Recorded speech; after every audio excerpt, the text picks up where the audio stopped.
Okay, family, hold on 1 second. I was trying to do something and it locked up on me. Try one more time.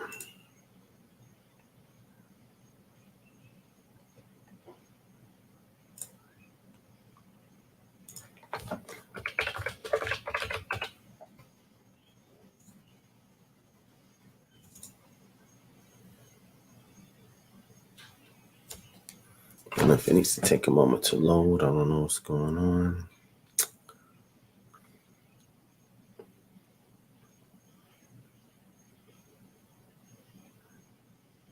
I don't know why it's just frozen like that.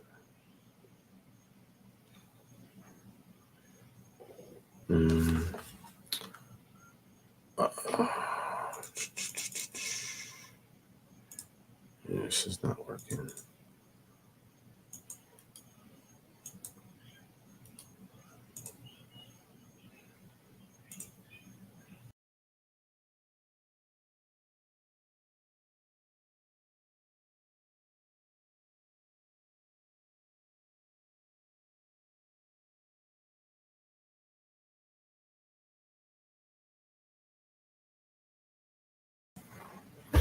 Okay.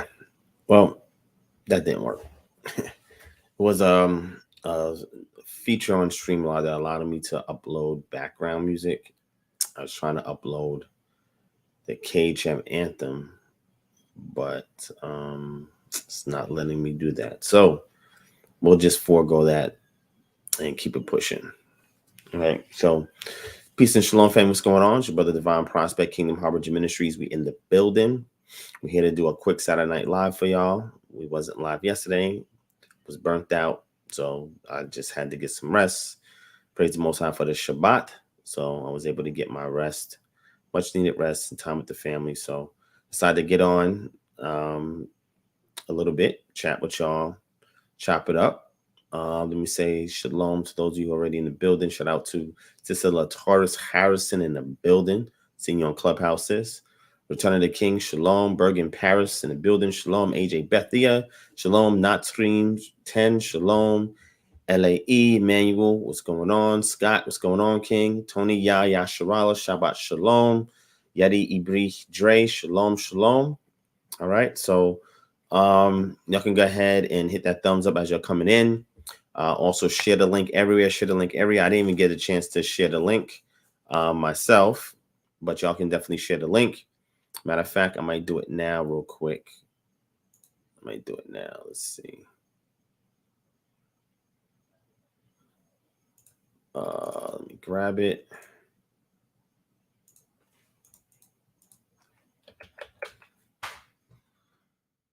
Okay.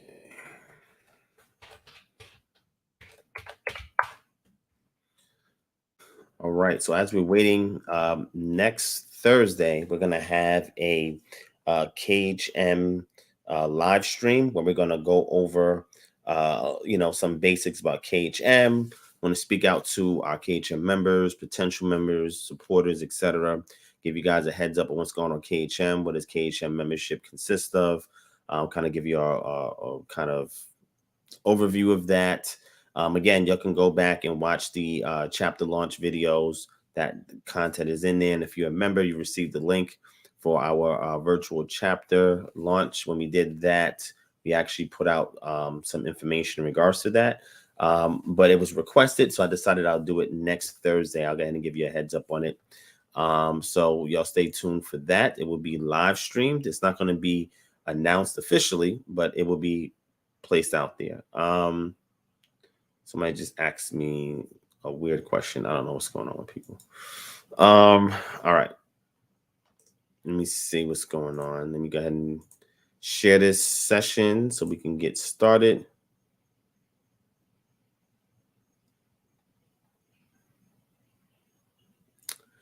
Let's see. I want to share this on my page real quick.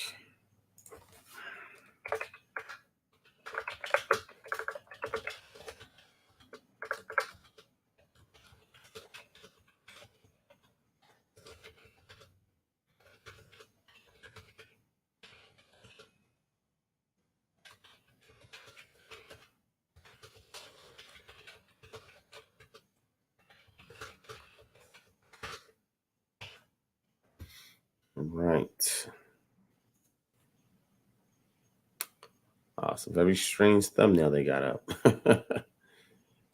I don't know what's going on with that thumbnail. That looks crazy.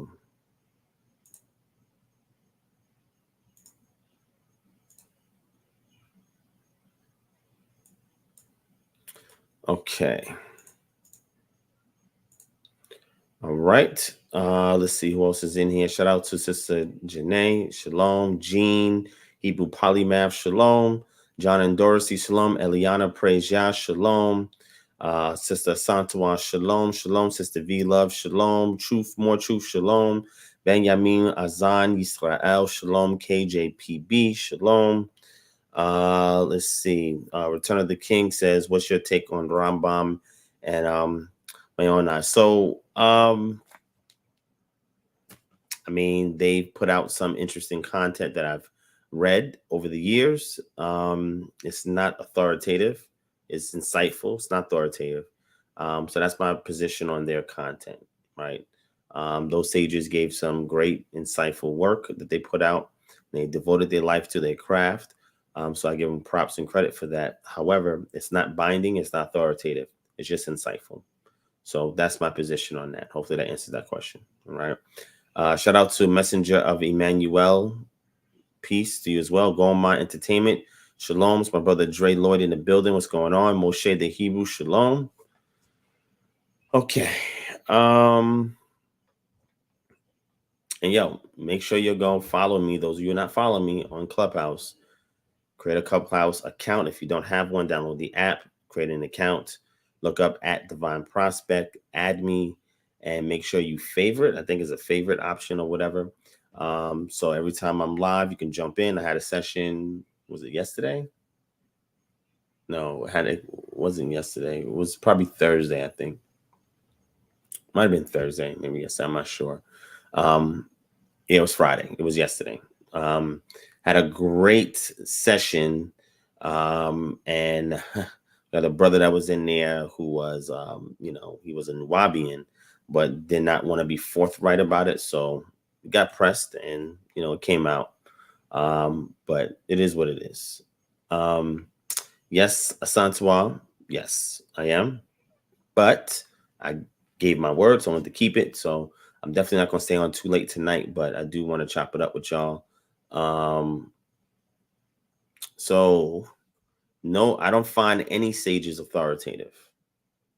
Return of the King, I don't find any sages authoritative at all. None. That's my position. So hopefully that answers your question. You said you have an issue with the scripture. Okay.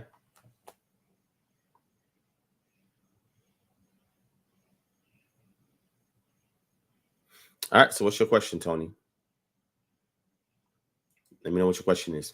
Also, if you're not on the Patreon, www.patreon.com/DivineProspect. I just put up some fire content on there that you want to check out. Also got some more content that I'm working on and working with some videographers on putting up for y'all for the summer. So make sure you are locked into the Patreon, www.patreon.com/DivineProspect.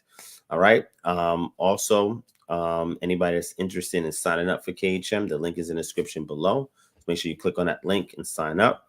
You also saw a post that I put out recently on the community tab in regards to KHM VHS, virtual homeschool, and that will be up very soon. Okay. So we have an email out, khmvirtualhomeschool@gmail.com. If anybody's interested in getting your children in an academic academy, where you have all of your, your core math, science, language arts, history, etc., are surrounding around scripture and the Bible. And that also, the children, when they log in and they do their schoolwork, that's one of their major classes that they have to take. They are now in a virtual safe haven where they do not have to worry about being tainted by public schools, introducing things that is not academic at all, and swaying your children away from what should be the norm. Okay. So we are creating that. I am so excited for it. I cannot wait to tell you guys when it's live. I know a lot of people been hitting me up saying that they're interested in getting their child in a alternative virtual homeschool. And now we have the means to do so. I'm just so excited about it, man. So y'all stay tuned for updates on that soon, and you'll see what I'm talking about. I'm sure you're going to enjoy it. All right. So Tony Yasharala says, what tribe was David really from? David was from the tribe of Judah. Now, when you read that scripture just read, right? Let's go to that scripture that you just read. 1 Samuel chapter 17, verse 12. That's the one you're talking about, right? All right.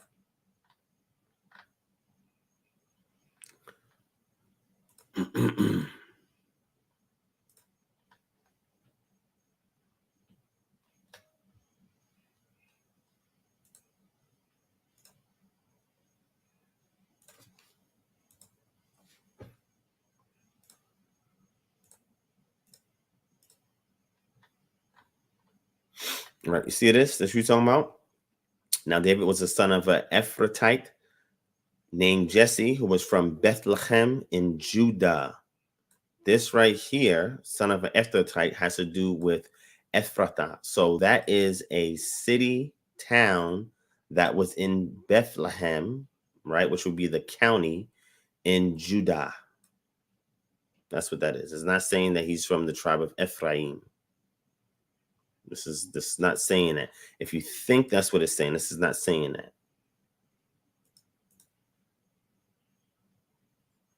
Right?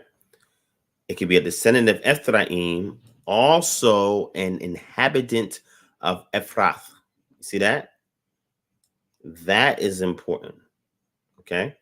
And as you can see right here, Ephrathites in Bethlehem, Judah. You see that? That does not mean he's from the tribe of Ephraim. We know he's not from the tribe of Ephraim. There's too many texts in the Tanakh that verify and validate that. So we know he's not an Ephraimite, right? But Ephrath was a town in Bethlehem. And that was located in what we call Judah, the territory of Judah. He's a Judah. He's not from the tribe of Ephraim, if that's what you're asking. And I have an atlas that's on the Patreon that you can go check out. And in that atlas, it'll show you a map of that. So you can kind of see where that's at. Okay.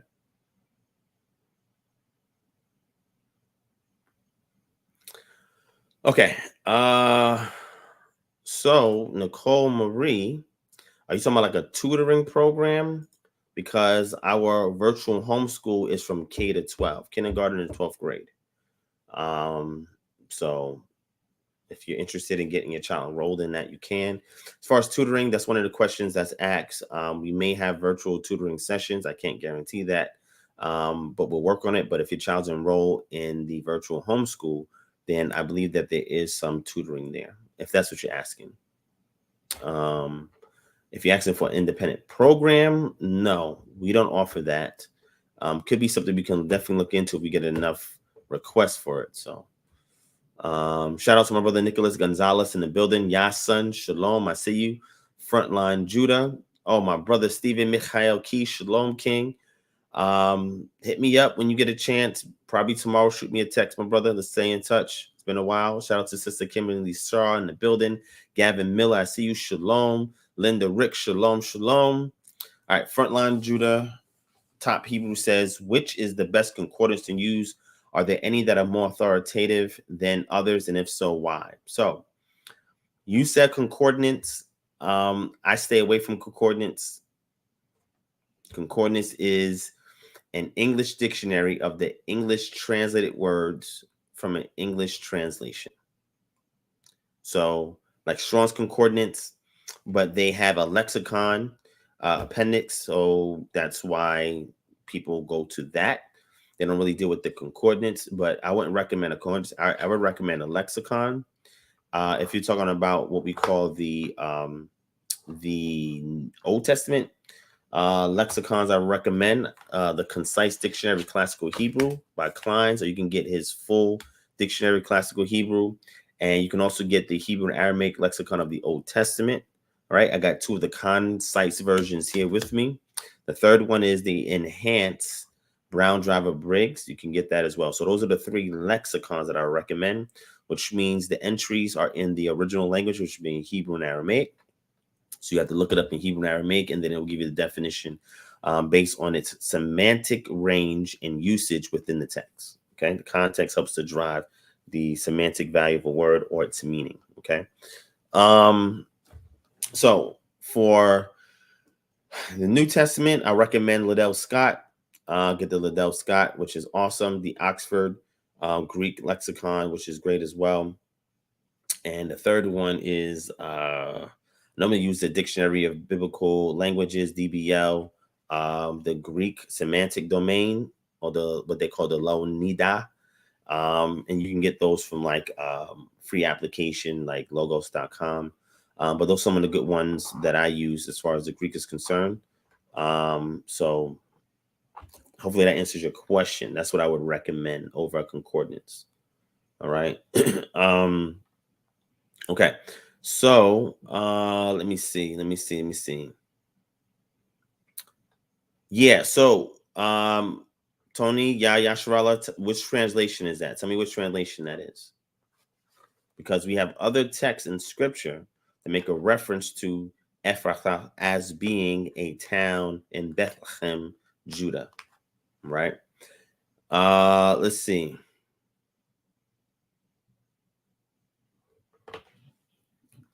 Man, you're coming all out tonight. Let me see. Shout out to Jacoli's Gem. Shalom, sis. My brother Chazach Yasharal. Shalom. Marcus Jones. Shalom.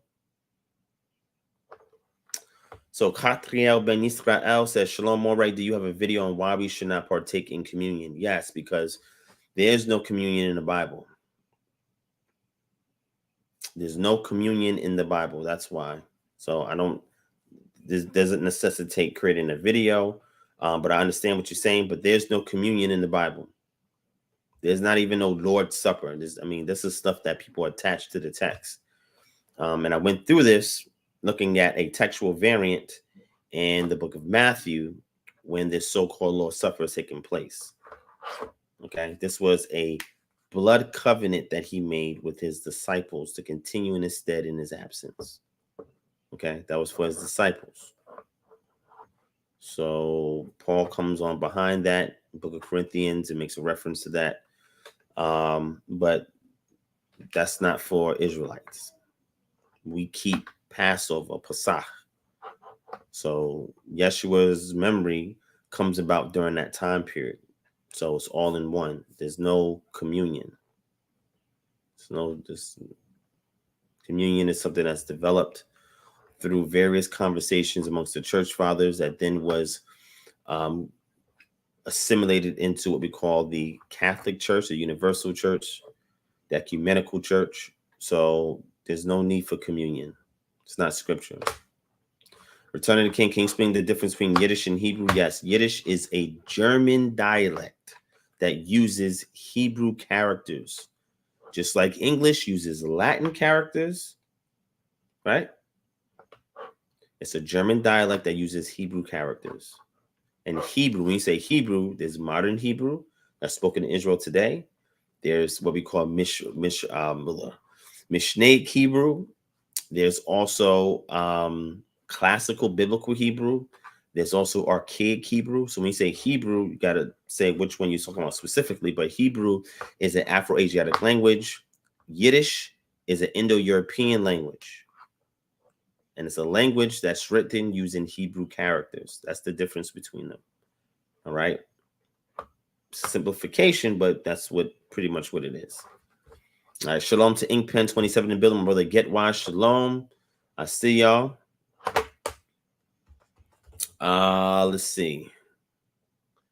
KJPB, how would you exegete John 1:1? Moreover, could you elaborate on your opinion about the Messiah as it relates to his divinity before and after his life on earth? When you say his divinity, define what you mean when you say divinity. When you say divinity. Now, if you're interested in that John 1:1, I don't know what you mean when you say exegete. I'm not sure what you want me to exegete. When you say exegete it, I mean, first and foremost, there's a lot when it comes to that passage in particular. I wrote a whole blog about it on my Patreon. So if you're interested, you can go look at my whole blog on my Patreon. I'm not going to read that whole thing out, but I have a blog on my Patreon that brings it out and tries to harmonize it with what we see in the Tanakh, in the book of Isaiah, chapter 55. Jacolius gems, yes, there was. Yes. And we say captivity, which captivity are you referring to? Because we have texts from Babylon, we have texts from Persian captivity, and we also had texts from Greco-Roman activity. Matter of fact, I'm going to give you something very interesting real quick, all right?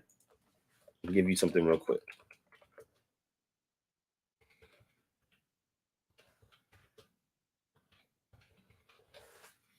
I'm going to give you something really quick.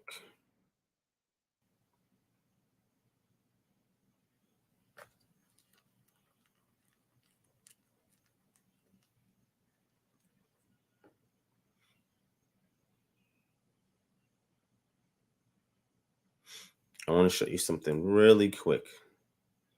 I'm going to give this to you. Right?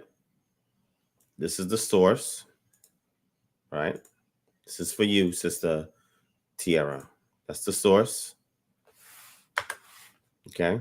And what I'm going to do is I'm going to post in the chat for you so I can finish answering this question.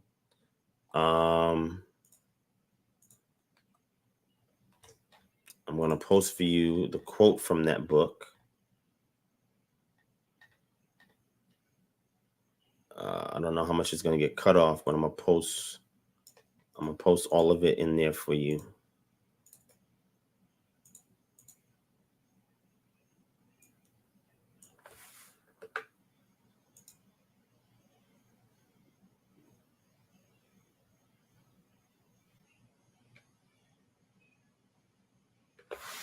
All right, there you go. I think that should be it. Let me see how much of it got cut off. Here it is. It's the last part. So it's practiced all the way up until this point here in history.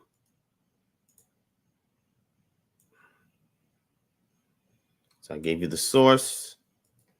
Now I'm going to give you this right here. Okay, there you go.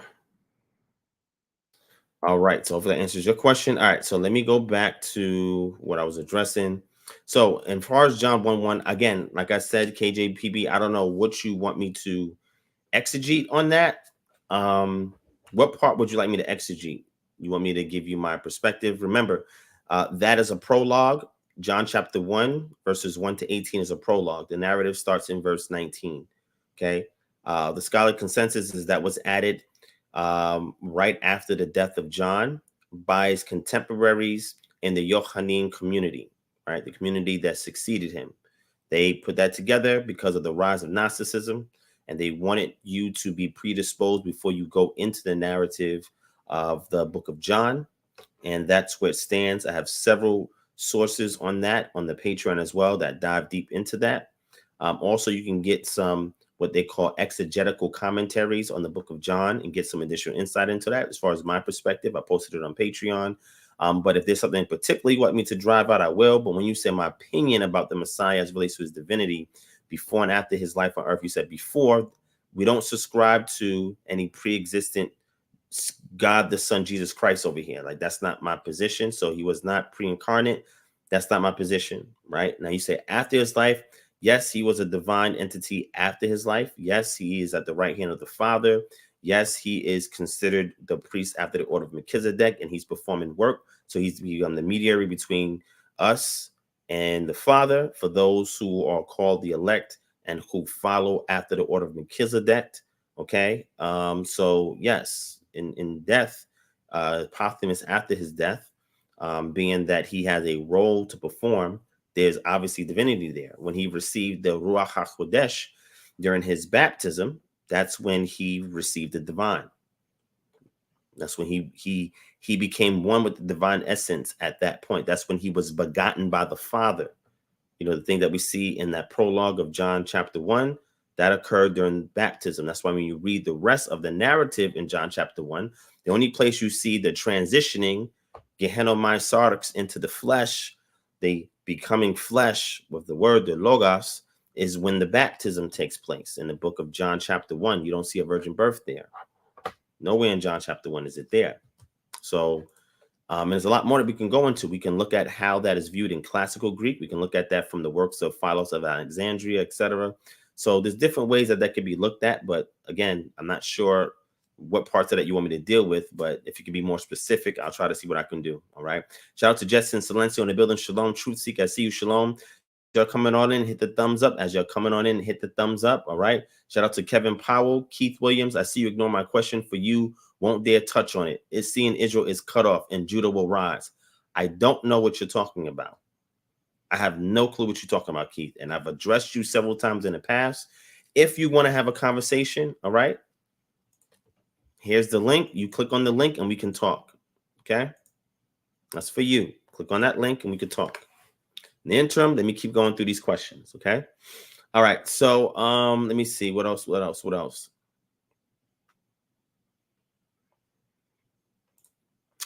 Benjamin Azan Israel. Yes, I addressed this in a whole lecture called Capital Punishment, Human Sacrifice for the Atonement of Sin in the Bible. Go back and check out that lecture. It's called Capital Punishment, Human Sacrifice for the Atonement of Sin in the Bible. Go back and check that lecture out, and I deal with that, right? It goes into Psalm 110, the induction as into the priesthood of the order of Melchizedek. We also see the sonship in Psalm 2. Seeing David inducted as a son, the king of Israel was considered the son of God.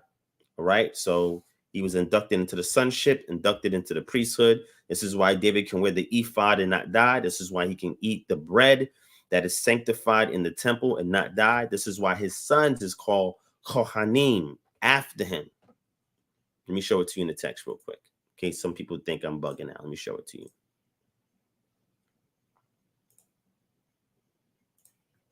Let me show you what his sons are called. Kohanim.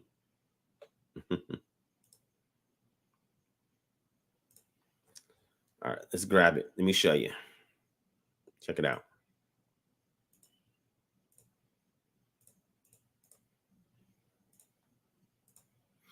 Right? Let me zoom in. You see this right here?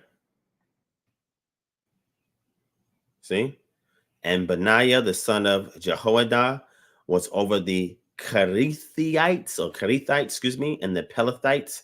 And David's sons were priests. See that? When we go into the interlinear and jump into the Hebrew, we see is Kohanim. David's sons were Kohanim. David, Kohanim. See that? Ubene, David, Kohanim. And the sons of David, and Benai, or Bene, David. All right, David. This is your David, your Kohanim. You see, I'm gonna put a video on the Patreon, and I'm gonna show y'all how to use this interlinear for what it's worth. A lot of people don't really know how to use it that well, but I'm gonna teach you how to use it. But nonetheless, his sons were priests. He was inducted into the order of Melchizedek.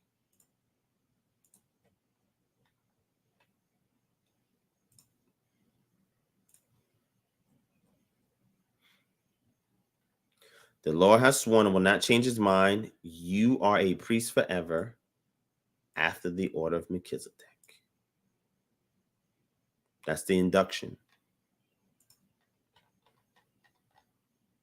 The king of Israel is considered the son. He is the anointed. If you go back in the Septuagint, right? This word is Christos.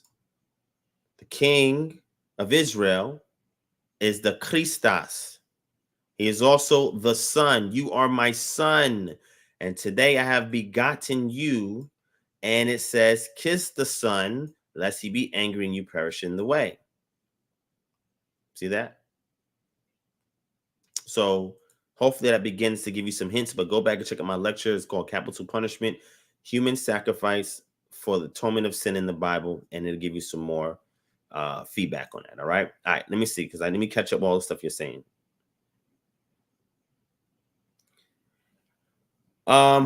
Sis, I'm not sure what you mean when you say lawful. Lawful as in pertaining to, you're talking about the laws of this land. You're talking about Torah.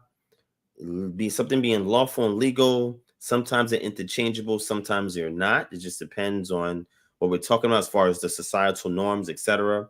But I gave you a source. Look into that. Shout out to my brother Rumi Dia in the building. Sedaria Halliburton, Shalom. Let me keep up. What's going on? Oh my God. You'll see this? Keith, right? Here's the link. I'm going to do it one more time for you. Okay? I'm being nice. Here's the link. Right? There's a link for you. Who was Melchizedek? Who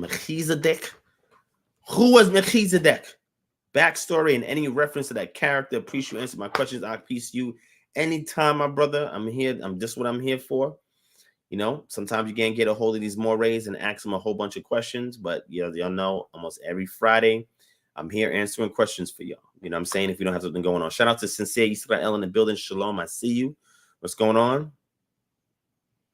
All right. So Lataris Harris. So that lecture I just talked about, capital punishment, human sacrifice for the atonement of sin in the Bible. I go into immersion. I also go into it in a lecture called Are All Sins Created Equal? If you go back to either one of those lectures, you'll see how I deal with baptism or immersion, and I give you all the breakdown on that.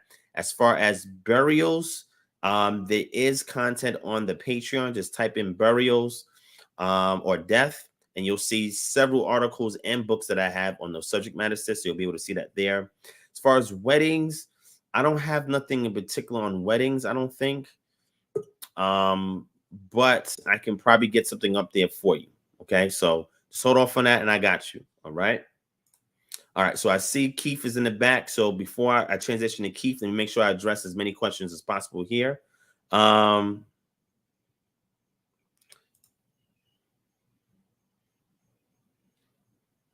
it's not. Definitely not dedicated to Horus.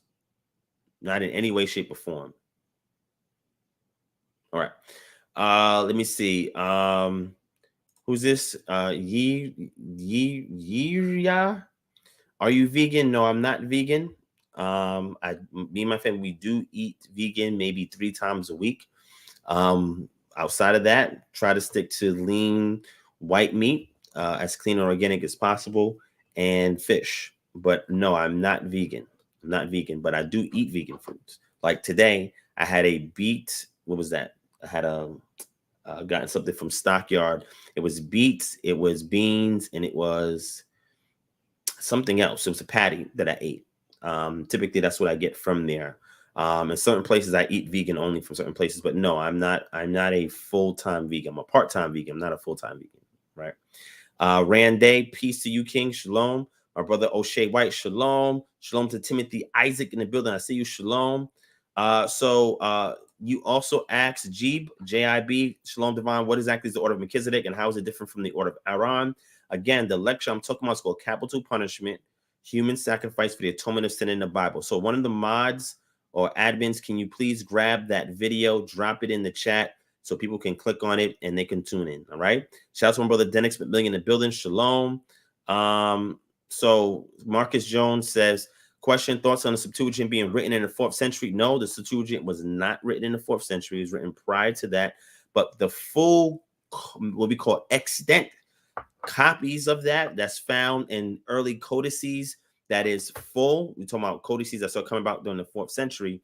Is where we have a full Septuagint. We have fragments that predate that, right? And the Pentateuch, we also have the Pentateuch, fragments of the Pentateuch that predate that. So no, it wasn't, when you say written, it wasn't written. It was copied all the way up until that time period when it was found in full extent, meaning that the full Septuagint, not in rags and tatters and fragments, but the full versions of it. We see it in codices that start coming about in the 4th century. But yes, it was written before that. There's no, actually, we find some pre-Septuagint writings amongst the Dead Sea Scrolls, right? So it predates that, right? So anything that anybody's saying about that is something totally different, right? Tony, yes, I should. I really should, because I had one recently, so I really should. So I probably will touch on that. Thank you for that. I'll look into that. All right. My brother V Brand said, I didn't even know you was on tonight. Hey, it's on and popping. That's how we do it. You know what I'm saying? All praise to the Most High, man. Oh no, Lataurus, I did not know you was a dude, bro. My bad. My bad, kid. My bad. Shalom to you. Shalom to you. Shout out to Coach Vaughn Parker in the building. All right. That's my brother right there, holding it down in Orlando. Under what I say, pastor. I call him pastor. That's a real pastor out in Detroit. So shout out to my brother, Coach Vaughn Parker. Thank you for the donation, my brother Benjamin Azan Yisrael. Appreciate that, King. Sister Light to the Nation. Shalom. Let me see. Did I cover everybody? I'm getting down so I can let me see. You don't believe that Yeshua was born of a virgin, right? You believe Joseph was the daddy? Yeah, Joseph was the daddy. Yes. Joseph was the daddy. And it's not a belief. My position is that Joseph was the daddy, and I've went through that plethora of times on this channel. At least in 6-7 videos I went into that. But if you want to have a discussion on that again, just let me know, and I'll send you the link as well. All right. All right. So Elephant Man Podcast, shalom to you. Truth, more truth. Do you know any material that will have the New Testament in the Hebrew? No.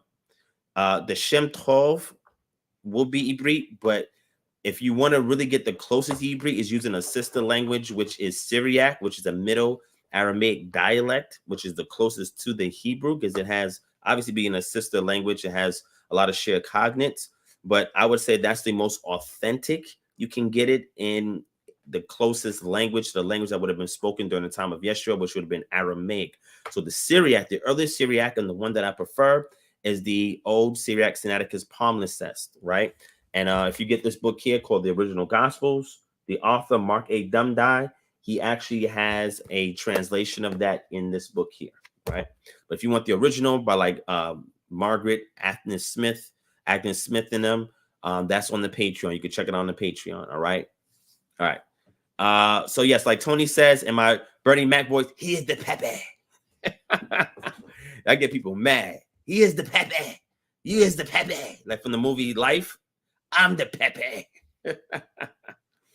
Oh, man. So Yeti Ibri Dre, did Yeshua speak Greek? He may have known some Greek. You got to understand, life was a little different back then than it is now. A lot of people were bi and trilingual at that time. Today, most of us is monolingual, speak only one language. But a lot of them were bi and trilingual at that time. So they would have had Aramaic as their primary language, their native language, and they would have picked up maybe a second or third language, right? So they would have known some Greek because they would have encountered, some Greek soldiers, some Greek-speaking peoples amongst them. So they would have known some of that. All right. So that's something that they would have been aware of. Kimberly Shaw, that's very interesting that you say that. One of the companies that I work for is actually, that I'm contracted with, is actually located in South Carolina. So I may be there sometime soon. When, I'm not sure, but when I do, I will definitely let y'all know. Okay. Messenger of Emmanuel says, is the Sefer Bible worth reading?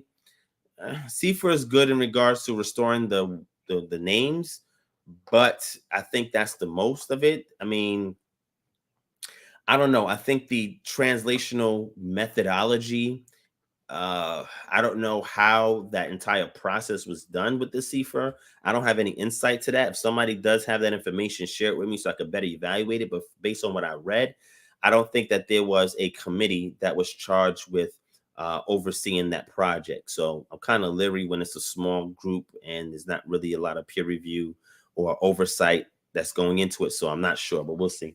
Ink Pen 27, yes, we will be in Chicago. I mean, if we don't make it this fall, it'll be next spring. But yes, Chicago is definitely on the list. We're not going to overlook Chicago. We will be in Chicago soon. All right. All right. So let me go and transition to this brother Sonia. Shout out to Remarkable Ministries in the building. I see you. Shalom, shalom. Was Israelites being called Moors, or was they a Muslim nation? Israelites were never a Muslim nation. They lived amongst Muslim nations, but they were never a Muslim nation. And yes, some Israelites were called Moors on the Iberian Peninsula, okay, prior to 1492. All right. All right. So, all right.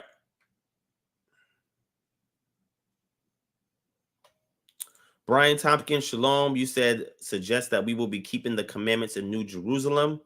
Yeah, I mean, it depends on what you want to see. Isaiah chapter 66 is one to help you out with that. Micah chapter 4, verse 1 and 2 should kind of help you out with that. Zechariah chapter 14 should help with that. So all of these things are connected to the law being kept in New Jerusalem. Okay, hopefully that helps. All right.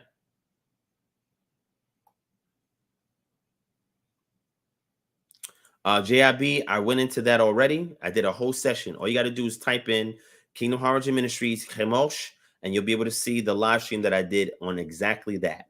Okay. And I used the Moabite stone or the Misha Stele to go into detail about that. All right. Shout out to Aviyah V. Shalom. All right.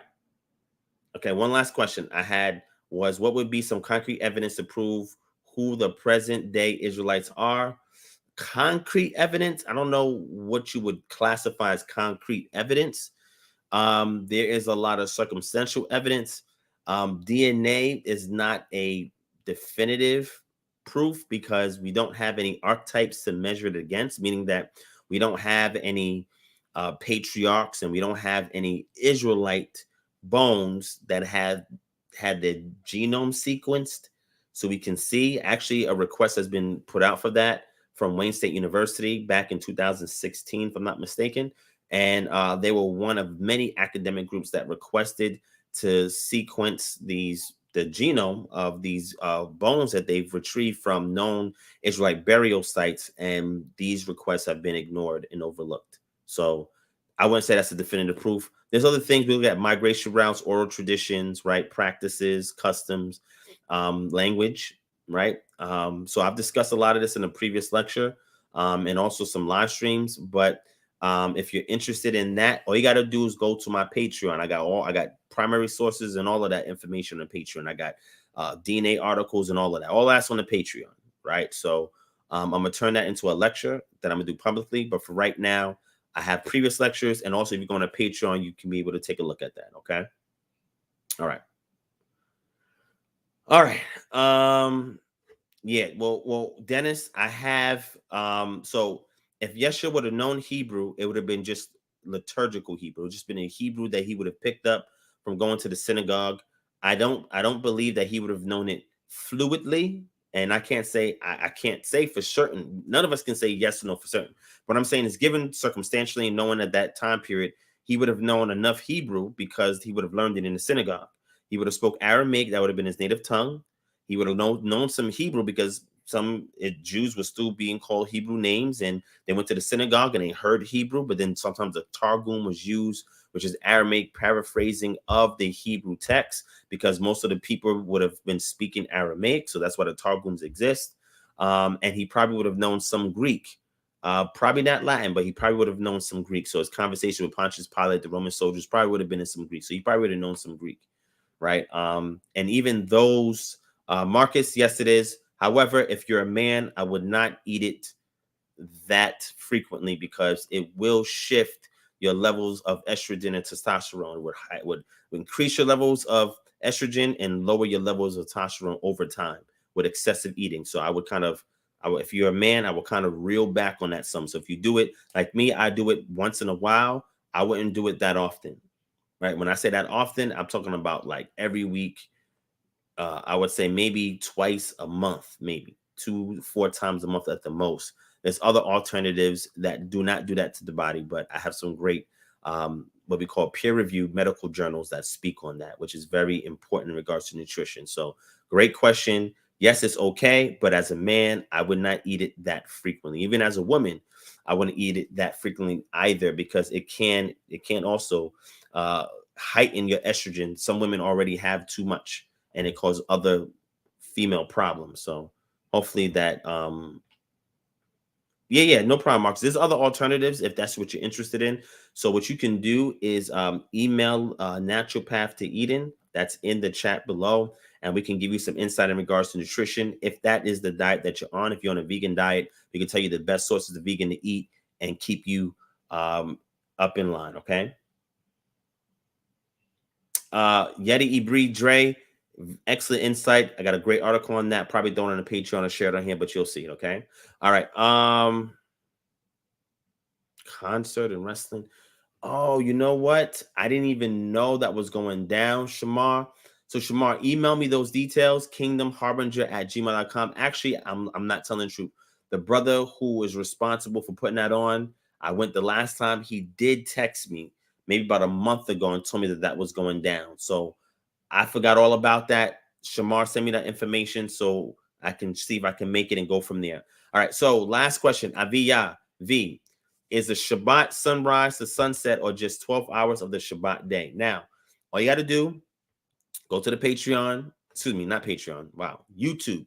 Type in Kingdom Harbinger Ministries Shabbat. I even got a playlist on the Shabbat. Go back, check out that video maybe tonight or tomorrow if you get some time, sis, but I go into it. The Shabbat is the 7th day, I would say day. When I say day, it's on a 24-hour period of reckoning time in a Hebrew week. It begins at evening and it succeeds at evening. But the period, the Shabbaton, the period that you rest on that day is from sunrise to sunset, which corresponds with a Hebrew business day. You know, in America, our business day is 9 to 5. Theirs was from sunrise to sunset. You would rest on that period. And Exodus 16 would be this chapter to go to find out the, I would say, the fine-tuned details in regards to that. Okay. Thank you, Dennis. Dennis posted it as well. We was already on the same page. All right. Shout out to Sister Kaya Houston in the building. I see you. Shalom. All right. I think I got everybody. Shout out to my brother Jeremiah, Rebirth of a Nation. Shalom. And let's get busy. All right. And thank you also, Ink Pen, for the donation, my brother. I appreciate it. All right. So, Keith, I'm about to bring you on. Hold on one second.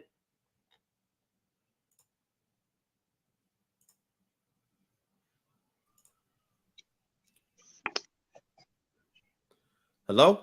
Yo. How you doing? I'm doing good, hey, my brother. What's going on, man? Oh, man, a lot of questions, man. A lot of questions. I want to ask you, I kind of was looking at the genealogy of Adam and Cain, and I'm noticing they having the same kind of genealogy, but just the names are spelled different. Are you familiar with that? Very familiar with that. Can you tell me a little bit about that? Because I'm confused on, because it seems like it's not only like the names being the same, but the storylines as well, like the background of the each person who's being named. It's like how Cain was killed, like how he was murdered, by Tubal Cain and forgive me, what was it? Tubal Cain, the son, and then who was the one that he was guiding to shoot the bow and arrow and end up hitting Cain, end up killing him? All right, you got to slow down for 1 second. So let me address the first question you asked, and that had to do with the genealogy, right? Right, of Seth, right. And the genealogy of Cain, correct? Right. Because we know Abel didn't have no children, he was killed. So the reason why you see similar names is because at that time period, right, whoever was writing this is writing in retrospect, and with the knowledge that the names that were being used were limited, right? There wasn't a lot of diversity at that time period, right? So therefore, a lot of names were shared, especially between family members, and they were it's not just the names. Each person, like the one from Adam and then one from Cain, like they got the same storylines from like whoever is being named. All right, so let's address that. So when you say storylines, none of that is in the text. So you're looking at other sources, and I know what sources you're going to, but none of these sources that you're referencing in regards to the names and their background story is in the text. Because if we go to Genesis chapter 4, chapter 5, well actually Genesis chapter 4 and chapter 5, we don't see a lot of background. The only thing you probably see from there, you'll see a conversation of Lamech where he talks about Noah. We also see Cain, make a that's what I was trying to reference. I was trying to remember his name. That's why I brought that up. Who? Lamech? Because they have the same story, like in each. That's why I was confused on that. It's not just the names; it's the story as well being the same. All right, so let me. Person. Yeah, I got you. Well, so maybe not each one, but Tobal Cain at least. Yeah. So I hear what you're saying, and again, I'm gonna say it again. The references you make into the bone arrow and all of that, that's not in the actual Tanakh itself. It's those not references. No, those are from other sources. For example, like the book of Jasher. Have you read that? Is that what you've been reading? The book of Jasher? I have been, not too much. Kind of just getting into it. Sure, no problem. There's also references to these characters also, and what we call the Kabbalah, and that realm has conversations on it. There's also insights that you get from it from the Talmud as well. But if we're sticking strictly to the text, right? I'm gonna share my screen so you can take a look at what I'm looking at. But I hear what you're saying, but I just want to make sure that we can zone in on the sources that are speaking that backstory, because those sources are late sources. They're not contemporary to the text. They cannot be dated older than the text. So these are things that come much later to develop over time. So Genesis chapter 4, right? We start to see here, starting at verse 17, Cain knew his wife and she conceived. There we go. That's better. She conceived and bore Enoch, right? So Enoch comes directly from Cain in regards to the genealogy, right? When he built the city, he called the name of the city after the name of his son Enoch. To Enoch was born Arad, and Arad fathered Mehujael. Mehujael fathered Methushael, and Methushael fathered Lamech. You see that? So Lamech comes after Enoch in the lineage of Cain. These are definitely not the same people, right? Then it goes on to say, and Lamech took 2 wives. The name of one was Adah, and the other was Zillah. Adah bore Jabal. He was the father of those who dwell in tents and have livestock. His brother's name was Yubal.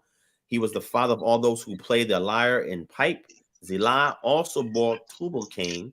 He was the forge of all instruments of bronze and iron, right? The sister of Tubal Cain was Naamah. So I hear you. So what we see here, Lamech goes in verse 23 and says, Lamech said to his wives, Adah and Zillah, hear my voice. You wives of Lamech, listen to what I say. I have killed a man for wounding me, a young man for striking me. If Cain's revenge is 7-fold, then Lamech's is 77-fold, right? And his lineage stops right there. That's it. So Lamech is the last person that we have reference to from the lineage of Cain, and Enoch was the son of Cain. This is a separate lineage altogether. But go ahead. So who's copying off of who? I mean, is Cain copying off of Adam's genealogies, his kids' names? I mean, I don't understand, why would they do that? No problem. So there's not a copy. I wouldn't say it's a copy, right? Remember, Adam is the father of Cain, which means Enoch would be his grandson. He is also the father of Seth. So Seth would be his son, and Seth's son would be his son, right? So these are 2 different lineages that come from the same ancestor. They all come from Adam and Eve, right? And then their lineages go down from there. Now, remember what I said. They are related, right? So you're going to see in a time period where names in the development of language is very limited. So you're going to see shared names across different lineages, right? Gotcha. Not a lot of diversity, right? All right. Yeah, so you'll see things. And remember, in Hebrew, these names have meaning. They're not just calling somebody something like today. I see right. They are, it's supposed to have a meaning. Each name supposed to have a meaning. So I guess, no problem, brother. But let me say this though. Sure. I don't think they was related just based on looking at the scripture on what the things that y'all was saying. Like the reason why he was angry at him. I was thought because he was coming with a sacrifice that he wasn't giving him the best of, but it seemed like it said that he was mad at Cain in his sacrifice. So I'm looking at that and I'm thinking like, well, maybe Cain was not supposed to be, and I get from that simply because I see how he was talking to Eve when he was mentioning about the seed, and I'm like, well, why is he talking about the serpent seed and Eve's seed, which confused me because the woman doesn't have a seed. So I guess he's talking about Adam, but then He didn't mention it being Adam's seed, but why is he even talking about a seed in the first place if it's supposed to be about, you know, her biting an apple and, you know, just being disobedient? Why is there a seed being spoken about the serpent seed and her seed? Gotcha. Okay. So I've addressed it before on this channel. Let me see if I can probably make that short, because you had asked another question before that. So when we see where it says her seed, that's not something that's strange, right? Is that literally means her seed. And we see a derivative of that mentioned later in the stories of the patriarchs or the matriarchs. We'll see that mentioned later, something being attributed to a woman saying her seed as well. So that was not nothing strange. It's just being able to delineate who the lineage of children will come from that will war against what we call the serpent seed. So what is the serpent seed? Now, there's different takes on that, but the best reference that we have of something in concerning the serpent seeds within the book of Genesis would be Genesis chapter 6. Remember, when we look at Genesis chapter 6, and it talks about these Bene Elohim, right? These sons of God coming into the daughters of man, right? And producing offspring, right? These offspring of the Nephilim, right? These are considered to be an illicit stock of individuals that are coming forth based on an illicit copulation between these entities, right? Divine entities and women. Right. So when we say the serpent seed, because these entities will continue to be at war or try to consume and bring this degree of wickedness against mankind. So we see a lot of that inferred in Genesis chapter 6. That's how I look at Cain. Yeah. So in Genesis chapter 6, but when it says serpent seed, now remember the serpent, and that term serpent is a bad translation there, because it could not have been a serpent, because one of the curses is that it would be on its belly. Serpents are always on their belly. So that means whatever this thing was transfigured into what we will call a serpent. Right. I'm thinking it's probably either a Elohim or a son of Elohim. That's what I thought. Well, the best way to answer that will go into the book of Numbers. And let me show you something real quick, right? In the book of Numbers, right? Let me go to Numbers real quick. I'm going to show you something. Right? Now, this is the story of what's called the bronze serpent. You may have heard this story before, right? Yes. Yeah, well, Moses and such, right? Correct. So the Israelites were complaining, right? When they set out from Misraim, Egypt, and they was complaining about not having food and water, and they said, "Why you brought us out here?" So verse 6 says, "Then Yotewafe, the Lord, sent fiery serpents." You see this word, fiery serpents? That's another bad translation, but I'm gonna show you why. Among the people, and they bit the people, so that many people of Israel died. And the people came to Moses and said, "We have sinned, for we have spoken against the Lord and against you. Pray to the Lord that he take away the serpents from us." So Moses prayed for the people, and the Lord said to Moses, "Make a fiery serpent," again, another bad translation, "and set it on a pole, and everyone who is bitten, when he sees it, shall live." Verse 9. So Moses made a bronze serpent and set it on a pole, and if a serpent bit anyone, he would look at the bronze serpent and live. Now, let me tell you why I said this is a bad translation. I'm going to show you this and show you how it's connected to Genesis chapter 3, right? So we go here, and we're going to look up this word here that they use here, right? So it says here, the word Han Nehashim, right? This is from what we call the word Nahash, which means something that is bronze, and Has Seraphim, right? Or in this case, Seraphim, right? Seraphim. So this right here, this word seraph, this Seraphim, I'm sorry, I don't mean to cut you off. Seraphim meaning like angel type, right? Seraphim. Yeah. So something that is a divine ontological. Divine, meaning, right? Okay, I got you. So it says here, yeah. So Shin Resh Pe, right? This is your word seraph, and your word here, Nun Het Shin, right? It's your word Nechash, and this means bronze. Now, this is what it says. It says we have the article here, which is He Tach, the bronzes, plural, the seraphim, plural, right? This is interesting, right? Let me show you why I say it's interesting, right? Keep in mind these words, Soraf And this word here, nachash. Now let's go down further. Let's go down to verse 8 after the people prayed to Moses, right? Let's see what the Most High says to Moses, right? Very interesting. Look at the word he's using. It says, "En," right? Wa yomer Yahweh el Moshe asher lacha, to the children, right? Sarah. You see this word here? So he's telling him, make a saraf. I say, make a saraf, right? And set it on a pole. So then what does Moses do? Well, let's see what Moses does. Let's go to the next verse, right? Verse 9. So Moses made a what? Nachash. Nechoshet. Nechoshet is really the word that you use as a adjective to describe something, right? The way it's used, this it right here, suffix it. But this word here is nachash. This is so the Most High told him, make a saraf, and Moses made a nachash. But remember, when it says the fiery serpents bit the people, it was ha nechashim, ha seraphim, meaning that there's a relationship between the two. You're gonna say, well, what does that mean? Well, let me show you, right? If nakash and saraf is interchangeable in Numbers chapter 21, when we go to Genesis chapter 3, we're going to see what the serpent is called. He's not called a serpent, right? He's going to be called one of those words that we just saw, right? Right here, the root word, nun, het, shin, nachash. So this word they translate in a serpent, which is another discussion altogether. But if nakash and saraf is interchangeable, then he was a bronze seraph. So one of those entities that was biting the children of Israel, right? He was one of them. So the key thing is, when we say his seed, what would be indicative of the seed of the serpent? Well, it would be these kind of the semi-divine, divine celestial entities that are making these illicit unions with women, right? Human women, and producing offspring.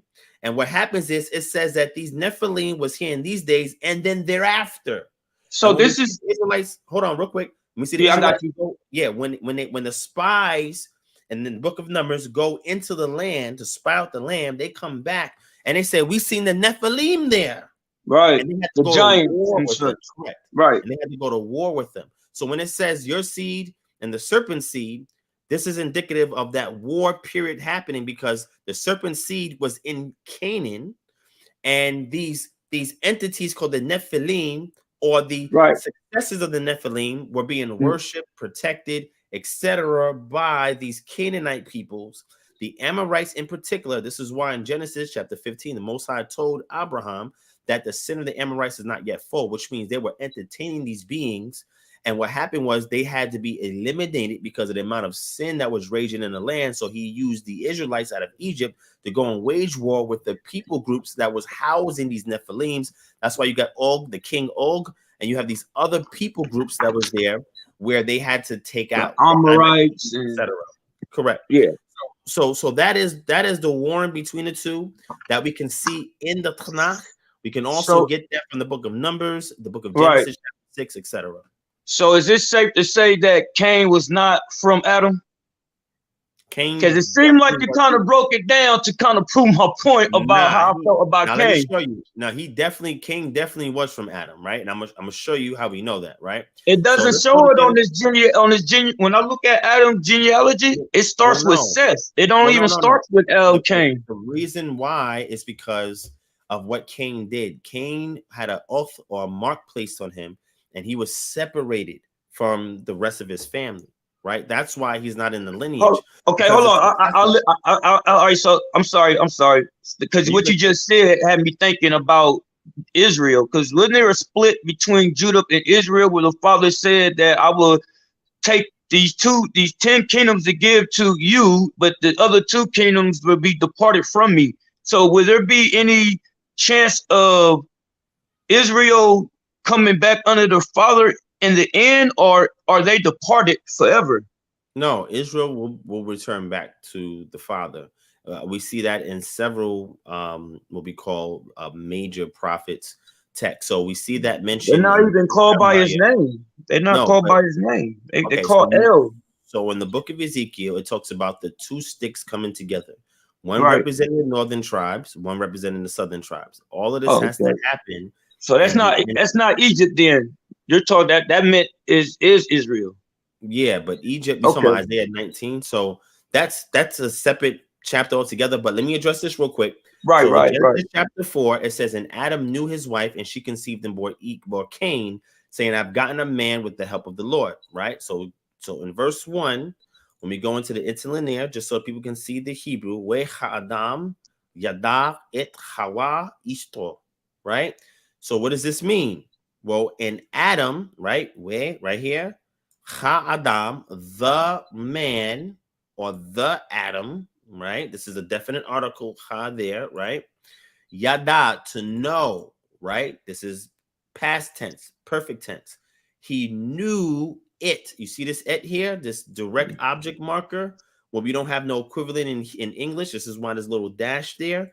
This means Adam did this action to the accusative or to the recipient or the object of the action, which is Hawa, Ishto, this wife with the Cholam, his wife, meaning that Adam directly performed the action of knowing on Eve. No other entity came and laid with Eve and produced Cain. According to the grammar in Genesis 4:1, Adam was the one who did the action. Now, if it wasn't there, maybe you could say Adam was possessed or some other entity came and did it and she thought it was. No, that whoever's putting this together wants you to know that Adam was the direct agent involved in copulating with Eve to produce Cain, right? Cain, which is Cain, right? So I got you. So let me ask you this. What does, because I'm looking at the word Adam and it say, I call their name Adam, man and female. So could it be that Adam is a nation? When we see these names, could it be a nation? So it depends on the verse that we're looking at, right? So right. But overall, So when we say Adam being a nation, that type of language does not really come about until we get to Genesis chapter 10. Okay. But what does it mean when he say I call their name Adam, man and female? So I'm gonna show you. Let's go to Genesis chapter 1, right? So Genesis chapter 1, let's jump down. Let me address this, right? Verse 26, right? That's what we're talking about. That's what we're talking about here? Okay. Right. Well, it says, and then God said, let's make man in our image after our likeness, and let them have dominion over the fish of the sea and over the birds of the heavens and over the livestock and over all the earth and over every creeping thing that creeps on the earth, right? The key thing is let us make man, right? You see this little object marker here? I don't even think that's the Father, but go ahead. I think that's Elohim's, but go ahead. Well, Elohim is what we call the collective noun, right? That is when a noun that is plural is used in the singular sense. That's what we see in Genesis chapter 1, verse 1. So in Genesis chapter 1, verse 1, do you think that's the Father performing this action, or do you think? Well, no, I see in Genesis 2, second where he said when the Father is talking about I made man from the dust of the ground. I'm seeing two different creations. Okay, one got participants and one is on his own. And he says that, so that's why I got confused. Gotcha. So my question to you is Genesis chapter 1, verse 1. Is this the Father doing this action? Is he the one creating the heavens and the earth? Well, he's using the Elohims to help him create it. Yeah, it's the Father, but he's giving them orders. Wait, okay. So he is doing it by way of other agents, which is the Elohim. That's what you're saying. Right. He's created helpers to help him. Like you got, like, look at it like this. You got the God, you got the power of nature, right? Like where he said he got the angels blowing the winds at each corner, or you got the power of trees. Make sure that you have an angel or a power or a God. Your job is to make sure all the trees is growing around the world. You got another one. Your job is to make sure the water is being done. You got another one where you doing the wind. You see my point? So I look at it like that, like he's using help to help. I got you, but I want to show you something, right? Isaiah chapter 45, verse 18. For this is what the Lord says: He who created the heavens, he is God. He who fashioned and made the earth, he founded it.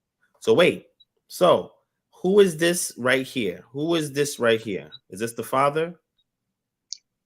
For this is what the The Lord Lord says. says. So he's saying this himself. He who created the heavens, he is God. He who fashioned and made the earth, he has founded it. Is this the Father So who is right, he responsible for said creating the so heavens? when I say that he says, because people say, well, he talked it into existence. I'm saying that he talked it into existence by, giving order to these powers that be to go and make what he wants to be done. That's just how I see it. All So right, so he's the one's giving the order. Okay, gotcha. So let me show you something, right? All right. So you see this here, right? And this is the Hebrew breaking it down. Kikho Amar Yahweh Borei Hashamayim, right? For thus says Yahweh who created the heavens, right? So in Hebrew, right, we have different verb tenses, and this is very important that you understand this. I'm gonna show you why this is important. There is a kal stem, which means a direct action, right? You would say Ron kicked the ball to Keith, right? Kick is a simple action. I kicked it to you, right? If I say Ron gunned the ball to Keith, that's a PL stem. That means it's intensive. Or I could say Ron caused the ball to go to Keith. If I say Ron caused the ball, the rest of the context, based on what you're reading, will indicate whether that causation was performed through another entity. Well, that kind of confuses me, because when I read and it's saying that God said this, when it really wasn't God who said that, but it was actually a messenger, but then the messenger is being spoken as if it's God himself, when it's really not God himself that's doing the talk. Like, look, for example, we like to say, Sarah and Gomorrah, we like to say that the Father did that himself, but would he actually send two angels? I think. Well, that was his to do the destroying, I think. That was the representatives, right, who carried the name and the authority of Yahweh with them to perform that act, right? So exactly what you're talking about in Genesis chapter 19. However, what I'm trying to show you in Isaiah chapter 45, it says that Yahweh, he's the direct agent responsible for creating the heavens. Now, once something is created, he gives a decree. That decree could be to the creation to do something, or that decree can go to an agent to oversee something that he has already created. For example, when he created the earth, right, in chapter 1, he told man to subdue it and have dominion over it. But he created the angels first before he created the man, did he not? I got you, yes. But what I'm saying is, I'm trying to give you an understanding, right? So I got you. I just want to know, why would he create them first if he's not going to put them to work? Like, why would they even be if he's doing all the work? Well, I'm not saying that he didn't put them to work, but I want to show you something else so we can kind of lay to rest that it was him that performed the work himself, right? So let's go to Job chapter 38. I'm going to show you something real quick, right? Job chapter 38. And we're going to see what was these other beings doing while he was working, right? He was like creating everything, right? Job chapter 38, verse 4. Where were you? Now he's talking to Job. He told Job, stand up like a man and handle this work that you're about to get. He said in verse 4, where were you when I laid the foundation of the earth? Tell me if you have understanding. Who determined its measurements? Surely you know. Or who stretched the line upon it? On what were its bases sunk? Or who laid its cornerstone? When the morning stars sang together, and all the sons of God shouted for joy. You see what the sons of God were doing? They were shouting for joy while he was creating the earth. So when everything was finished, what was the so I guess the Elohims is to look over his creation that already been created. Their job is to look over it. So that's possible. However, I can't say that comes from Genesis chapter 1, right? Again, this is books outside of this text that we can examine and look into that does give some insight. For example, the book of Enoch is a great example of that, right? But if we just looking strictly from what we hear and seeing here, he's given a decree for something to happen. And the decree that is what it does. Now, could there be other agents responsible for ensuring these decrees are stabilized, being carried, etc.? Yes.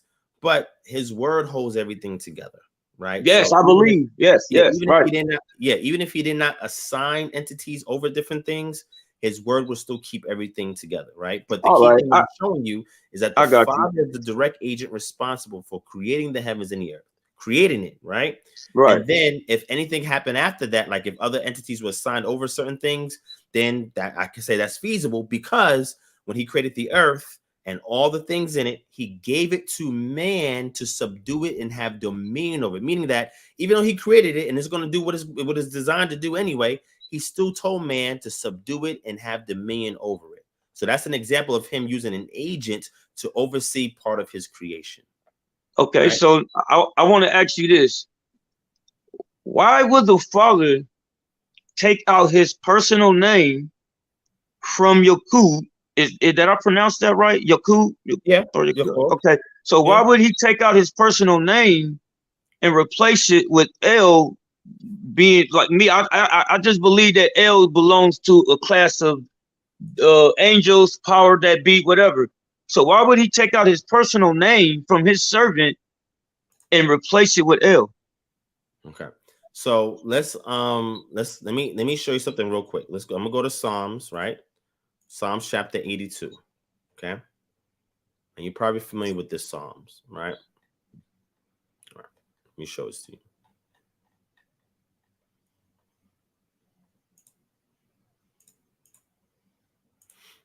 All right. Psalms 82, right?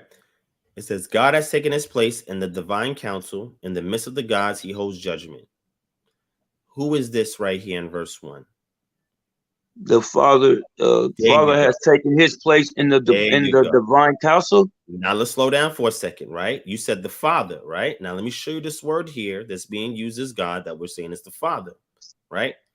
It says here, Elohim. See, Elohim nisab, right? On this case, there's no dagesh nisab, right? He takes a stand ba'adath in the congregation of who? Of El. Wait a minute. You're saying Elohim he spoke, and he judges among the gods, or the Elohim, what you call the divine council. This term El here, right? You would think this would have been the word here for God takes a stand in the congregation, right, of the divine. But the problem with that is when we see Bekreb, among, this has to be translated as a singular, because look, the verb is singular, right? Elohim is plural, but the verb is singular. Again, something that we see in Genesis chapter 1, verse 1. But this word El is a collective noun referring to the divine council. How do we know? Because this makef that's used there, it says, okay, now we're signaling for more information. Here's another clause. And he judges, he's Paul. Who's the he referring to? The one that's standing in the congregation. Okay, I got you. So let me ask you. Sure. Okay, so let me ask you again.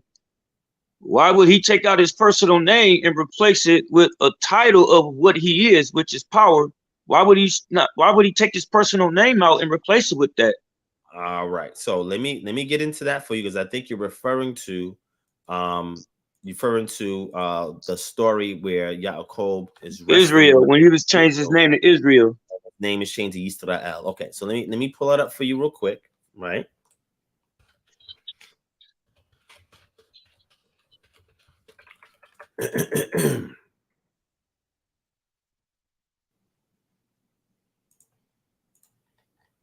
I thought I had it over here. I guess not. All right. Okay. Let's dive into here. Okay. So you're talking about this verse, right? All right. Yeah. So the first thing I want to show you, right? We're gonna go into here real quick, right? I'm gonna show you an interlinear. And again, I'm going to the interlinear so people can follow what I'm saying in the Hebrew, right? So they don't have to take my word for what I'm saying, right? Right. The key thing is you say this word here, right? Yaakov, right? So you're saying Yaakov is a theophoric name, right? That's what you're saying. So a theophoric name is a name that a person acquires that has the deity's name in it, like Yahoshua, right. Abadiah, Jedediah. Yes. However, because we got the last name of our father. Yes, but hold on. However, that's not the case with Jacob. This is not a theophoric name. I mean, not the last name, but go here. I got you. Well, what I'm saying is, if it's a theophoric name, when we go into the origin, the root of the word is aked, right? If you go into aked, it literally means heel. Is that equip? Okay. So look, heel, footprint, hind part. Jacob's name was not named after the father. He was named because of an action that occurred, circumstance that occurred during his birth. Remember, he held the heel of a brother, right? So it represents something. Yes, but it doesn't. So which all the means why you shouldn't change it. Yes, but what I'm saying is, it does not mean, it's not the theophoric name. It's not the father's name in the name Jacob, right? It's okay. Hold on. I'm sorry, you kind of lost me. You're saying the name Yaqub, even though it has the father's name, it does not the father's name, brother. This is what I'm trying to tell you. And in the pronunciation of it, it sounds like it has the father's name, but it doesn't. I see what you're talking about, because I see it right there. You're talking about where it's spelled W-A-A. Akov. This Akov goes back to Akev, and that means heel. So he was named after that. This, what we see here, this is a prefix, right? This yod prefix typically indicates third person masculine singular imperfect tense, right? That might have been prefixed at some point, talking about something that would occur in the future, right? Based on the action that happened when he was born, right? I've seen a minority of scholars argue that it probably was maybe a theophoric name like you mentioned. However, being that we really don't see any of that, the most important thing is that situation about grabbing the heel was a reminder of an action that happened in his past, right? That changed because the birthright of Esau, his eldest brother, was given to Jacob through deception. Either way, but that was the intention, but it happened through deception from his mother, Rebecca. Remember the story, right?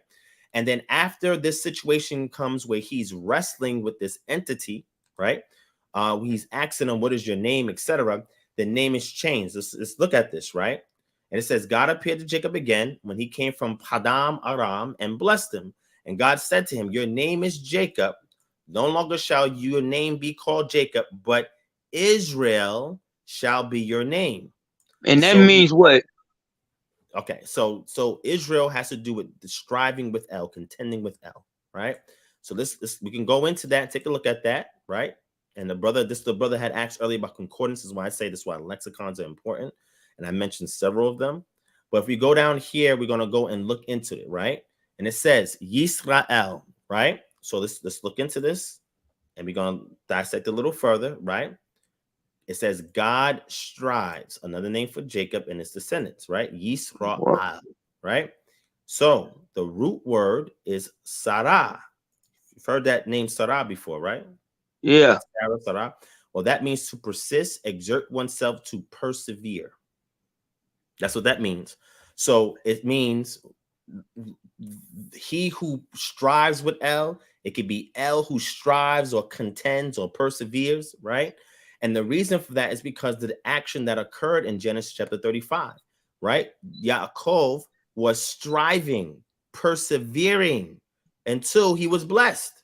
So his name was changed based on that action so that the residue of his past is no longer on him, because it's through him that through his children will the tribes of Israel be birthed and brought forth, right? So if you continue to read, look, check it. You continue to read, it says, so he called his name Israel, verse 11, and God said to him, I am God Almighty, be fruitful and multiply. A nation and a company of nations shall come from you, and kings shall come from your body. The land that I gave to Abraham and Isaac, I will give to you, and I will give the land to your offspring after you. So this is why his name was changed, because if he kept the name Yaakov, that is a residue of his past that does not signify his importance in bringing forth that promise that was given to Isaac, his father, and Abraham, his grandfather. That's why his name was changed, because of the circumstance, because he persisted until he got his action. So therefore, his name was changed. Yes. I thought it was because he had wrestled with the father. That's another thing. I thought no one can really see the father, right? Like you can't see him his face, right? Well, You you can't see probably the can't. front of him, right? You probably can't see his face, and I don't know any passage where anybody saw his face. We know we got Isaiah chapter 6. Well, Jacob fought with him, No. So we're right? gonna. Then he grabbed his hip, No, I'm gonna slow you down. dislocate his hip. I'm gonna slow you down for a second, right? Yeah. The Father did not come off the throne to go fight with a man. Okay, so we gotta keep that in mind, right? That's not. I what mean, happened. it's kind of, but it kind of insinuate that. That's why I thought that, because it do say the Father. Gotcha. Well, what I'm saying is, or God, you're not off the throne and right? actually do that. Let me give you an example of what I mean by that. And again, you alluded to this earlier as well when you talked about a representative of the Father, right? So let me show you. When we go to Judges chapter 2, right? It says, after the death of Joshua, the people of Israel inquired of the Lord, who shall go first? Excuse me, this is Judges 1, Judges 2. It says, now the angel of the Lord, you see that? Went up from Gilgal to Bochim, and he said, I brought you up from Misraim or Egypt and brought you into the land that I swore to give to your fathers. I said, I will never break my covenant with you, and you shall make no covenant with the inhabitants of this land. You shall break down their altars, but you have not obeyed my voice. What is it that you have done? Right? So the key word, it says, look, the angel of the Lord says, I brought you out of Egypt and brought you into the land that I swore to give to your fathers. I said, I will never break my covenant with you, and you shall make no covenant with the inhabitants of this land. You shall break down their altars. So who is this angel of the Lord speaking as if he is the Father? This is an agent. This is an agent that's carrying his name, his authority, his power, and the Father's a ventriloquist. He is speaking through another entity that he's using to represent avatar. He's an avatar. If you want to use avatar, that's fine, right? Because I've used that term before. Because the angel is not thinking for himself to say these words. The Father is speaking through him. He is echoing what the Father is saying, or he is the puppet in which for example, ventriloquist speaks through puppets. Oh, so not really an avatar then. No, but what it is that it is an intermediary that is representing the Father, that is speaking directly his words. Middleman. But it's a divine entity. It's not a human entity. So I understand that. Yeah. And the realm of humans, it would be the Nabiim, right? Or the Nevi'im, which would be the prophets. They are the spokesman of the Father to the people in the earth. But outside of humans, there are other entities that are malach or messengers that do the same thing. And this one is doing that. Now, some Christians will say this is Jesus in his pre-incarnate form. I disagree with that. But nevertheless, this is an entity that is speaking as if it's Yahweh, but it's really an intermediary or an agent that is speaking on his behalf. The same way that the Most High said to Moses in Exodus chapter 7, verse 1, I will make you Elohim. Not like I will make you Elohim to Pharaoh, right? He can make anybody or anything be his mouthpiece to speak to somebody and something else, right? Okay, so I gotta just ask. I was looking at the. Hold on, brother. I'm gonna let you ask this question. I'm gonna let you go. Yeah, because I know I've been taking a lot of time. Just listen. I want to let you ask this question. Then I want to address the question that you posed to get you on the panel, and then I'm gonna give you a few minutes and let you close out, and then I'm gonna jump and try to address a couple of things that are being mentioned there, right? But go ahead. Yeah. My brother, you got it. I was looking at the birth of Jesus, and I was getting the understanding that it seems to be the same as Abraham's birthday. When I noticed that it's exactly the same, like with the three wise men looking up and seeing the stars, and basically saying that it's a prophecy of Torah's, Abraham's father, about his son. I guess sons taking over the lands, or I can't remember exactly what it said, but it's just familiar. I've seen the familiarity of how you see Abraham's birthday, and I'm looking at the reason why you don't see Jesus' birthday, but yet when you do come across Jesus' birthday, it's kind of the same. So you said Abraham's birthday. It's What the day is same as Abraham's birthday? Abraham's birthday to me. I think I looked at that Oh, at when what is book was Abraham's that? birthday? I've never found that in the text. When is Abraham's Nah, birthday? that's in the book that you mentioned to me earlier when I told you I Yeah, only yeah, read yeah, just a little yeah. bit of it. Gotcha. But what I'm saying is this, Joshua. What I'm saying is, so we go. Remember. So when you look at the current book of Joshua that we have, this is not the one that's quoted in the scriptures. Yasha. Right? It's a later version, and we know because of the way the language is used in there, it's similar to or contemporary to the language used in that time period, right? By Jews of that time. So we know that most of it at least cannot be antiquated or can't be dated to be older than the scriptures or I was around the same time the scriptures were written. That's the first thing. But nonetheless, I'm not saying that it's all wrong. I'm just saying because of that notion, we got to be very critical of it. Nonetheless, when we go to Genesis chapter 11, right? We go to Genesis chapter 11, right? And we're going to scroll down, right? You have the Tower of Babel, but then after that, then we get here to deal with scroll down to get to Abraham, right? So it says here, when Nahor lived 29 years, he followed Terah, and Nahor lived after he followed Terah 119 years and had other sons and daughters. When Terah had lived 70 years, he fathered Abram, Nahor, and Haran. Now, these are the generations of Terah. Terah fathered Abram. You see that? That's all Yeah. we have in the scripture about Abraham's birth, right? Being fathered by somebody. We don't have a date or anything like that. So Yasher, or the book of Yasher, you don't see that in there? Yeah, but here's the thing. This is why I say that that's problematic. If you go into the Tanakh, can you name any other character where they gave us a date to when that character was born? First of all, we don't even have a date when Jesus was born. That's not even in the book of Matthew. That's not in the book of Luke. That's not in the book of John or the book of Mark. We don't have no date as to when he was born. Right? But we do have the I guess so the story of how he was born. You don't How believe that? you talking about as far as the stars and everything like that? The three Yeah. wise Magi that went to go visit him. Yeah. So if we So take it's the that, same as Abraham's. well, when you say the same as Abraham, not in the Torah, we don't see that here. Really? No, because we're reading it. You see, I just read it for you. We don't see nothing about no stars or nothing about. Oh yeah, Abraham. yeah. Yeah. So But what that's I'm why saying, it is tricky to be reading it, looking yeah. at that.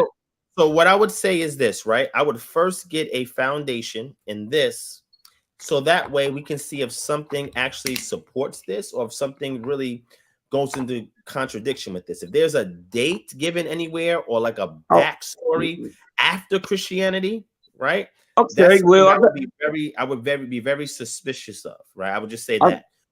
Well, I also was looking at Eleazar, and I'm finding similarities with Eleazar, like how how he was being tortured, and they put him on the cross, and I don't know if they made it upside down. It might have been someone else, but they put him on the cross after torturing him. And I'm thinking like, they doing all this because he was not forsaking the law. I guess they wanted him to eat pork or something like that. But plus he had a lot of followers, so they was trying to break him, and he just couldn't be broke. So they put him on the cross and everything, and yet I just see a lot of similarities with how they did to Jesus, and he's basically doing all this so he can die for your sins, so you don't have to do the law, don't have to do the Sabbath. And I'm looking at all of this, and I'm thinking like, well, this is like a different God, because the Father says that we got to keep the Sabbath. The Father said, he doesn't change his mind. So for us to I'm just looking at how a lot of this stuff in Jesus in the New Testament, I'm looking at it in the Old Testament, like a lot that he was saying about for example with Emmanuel, where it said that this supposed to be another name for Jesus, but when I look at it and say that he's supposed to eat bread and butter throughout his whole life, I'm seeing that Jesus had wine and fish and all of that. It just, I don't know. I guess a lot. I'm not really seeing that. A lot of this is being factual. When I look at the New Testament about Jesus, it seemed like they just taking bits and parts from the Old Testament to I got make you. up. Yeah. So there's several ways that can be addressed, right? So the first thing I will say is this, right? That term Emmanuel is not a literal name. It's what we called a some people call it a prophetic name, but it's really a characteristic of Yahweh, the Father. And the child who's being named that is a sign is going to be Right, right, performed right. in that child's life. And so when you invoke the name Emmanuel, it is a reminder to the prophecy about what that child represents, right? Doesn't mean it's a literal name for a person, right? And another good example of that is Isaiah chapter 9, what Christians use to appropriate and say that this is talking about Jesus, but it's not. It's another prophetic name that is being bestowed upon an individual. So that way, when these things take place, it will invoke the notion of what the Most High said what will happen during their lifetime, right? So when you see that being appropriated to Jesus in the book of Matthew, right? This is really taking that attribute from Isaiah 7 and applying it to Yeshua as well, saying God with us, because that prophetic title being laid on him is going to see its fulfillment later on when Yeshua starts performing these acts and so forth, and saying it's the Father doing it through him, right? The Father will be with his people again at that time period, because there was a goal that Jesus came to perform and fulfill. That's why we see it there. Now, I will tell you, right, from my personal, and this is me being subjective, I was giving you the objective, me being subjective, from the text that I subscribe to and the groups that I subscribe to, that from my position a little bit earlier than what we get in the Greek manuscripts.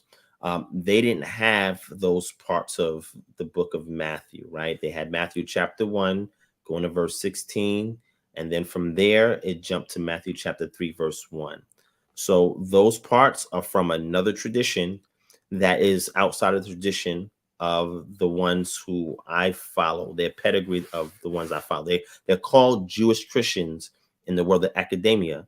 But these were the ones that we see in Acts chapter 21 with James, right? James being over the ecclesia of Jerusalem. And then he had all these zealous Jews amongst him who kept the law and subscribed to Yeshua as the Messiah. Those groups that we see that started coming out of Jerusalem, right? And there was various ones. There was some called the Way, some called Ebionites, some called Nazarenes, etc. They had various texts amongst them, but the consensus amongst them, that doesn't mean all of them, but the majority of them, subscribed to Jesus coming forth from Mary and Joseph coming together, right? That was one of their subscriptions. And another thing was, once the genealogy was laid out, all that other nativity stuff was irrelevant, right? Well, Now, okay, all right. Well, let me ask you this though: why do the names change in the New Testament? Like, I don't see none of those names, like John, Luke, Paul, Mark. I don't see none of those names in the Old Testament. they are Where Hebrew. these names come from?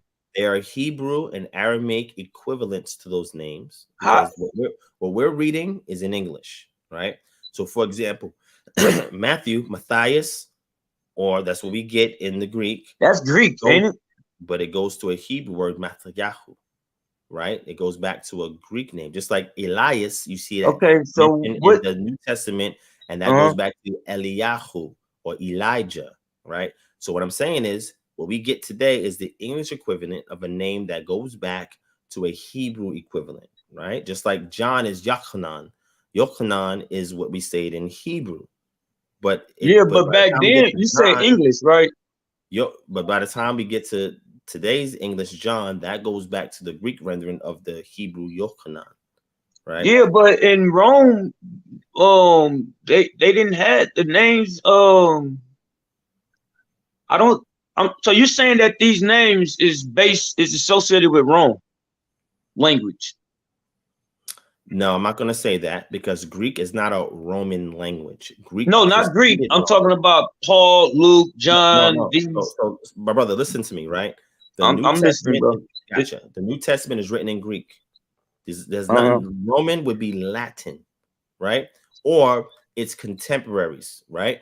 Greek is the lingua franca of the 1st century CE in this region. So most of the Romans were speaking Greek. Latin developed alongside of later versions of Greek, what we call the Common Greek or Koine Greek. Latin did develop alongside of it. But these names that we see in what we call the New Testament, these are Greek names, right? So this had nothing to do with the Romans. These are Greek names. But some of them, they have an equivalent in Hebrew. And I gave you 2 examples of them, right? Lucas is another name. That's a Greek word for Luke. I don't see any Luke going back to a Hebrew word, but you have the word for Mark as well, Markias, that possibly can go back. But I know Yochanan and I know Matthiyahu, that these have equivalents in the Hebrew. And this is what they would have been called, these Greek names at that time. Paul will be Saul. Well, Shaul would be Saul, right? Saul had before Paul came about, so it was changed to Paul, right? But again, this is not Roman nomenclature, right? I got you. Yeah, so this is Greek. So what I'm saying is, and this goes back to the first question you asked, or you proposed, that was there in the chat, where you said we have to go back and we have to look up who you said was the author of the New Testament. Arius Piso. Okay, from the Arius Copernicus Piso. Gotcha. So now I'm gonna ask you this, because again, I've addressed this on this channel several times, gave sources and everything, right? I've even had a debate with somebody on their channel about this subject matter. So the question I have to ask you, if this is your assertion, right? How can you prove that? What is your proof that the Piso family authored the New Testament? Because when I look at it connects dots to what I already believe. Oh, go ahead, my bad. I'm saying, you're saying Paul's a Roman, right? I didn't say Paul was a Roman. I was just going off the names. I was saying how the names. Was Paul a Roman? I don't know. Was he? No, I'm asking you. So he was a Roman citizen, right? Just like I don't me, know. I'm not sure. Citizen. Okay, look, but listen. So I'm American citizen. You're American citizen. But are you American? No. Natively? No, right? Because there's no such. What's an American natively, right? So what I'm saying is, just because we have citizenship does not denote us to be that ethnic group. So somebody being a Roman citizen does not make them an ethnic Roman. So that's the first thing, right? The second thing is, people who say the Piso family was responsible for writing the New Testament, they invoke the name of Josephus and they invoke the name of Paul. And these are the 2 agents responsible for putting together the New Testament that we have today, which to me is fascinating, because if that's the case, you don't have any contemporary text that agrees with that. And when I say contemporary text, 1st century CE text that was written by what we call bishops or contemporary church fathers that was there when the apostles was around. We don't have none of that in the 2nd generation that comes about. We don't have none of that in the 3rd generation. None of them speak about anything about this theory in any way, shape, or form. And on top of that, the Romans persecuted these quote unquote Christians. They wouldn't be doing that if they were the ones responsible for putting this movement together, unless you're going to say this was more sophisticated plot, and they put a front on to persecute them so it wouldn't seem like they were connected. There's too many variables that have to be worked out by anybody who puts forth that assertion. So if you're looking at just simply names and assuming that's because people have Greek names, like for example, my name can be translated in Greek. So a Greek speaker can call me by my Greek equivalent name. Okay. Let me ask you this. Because it's weird to me.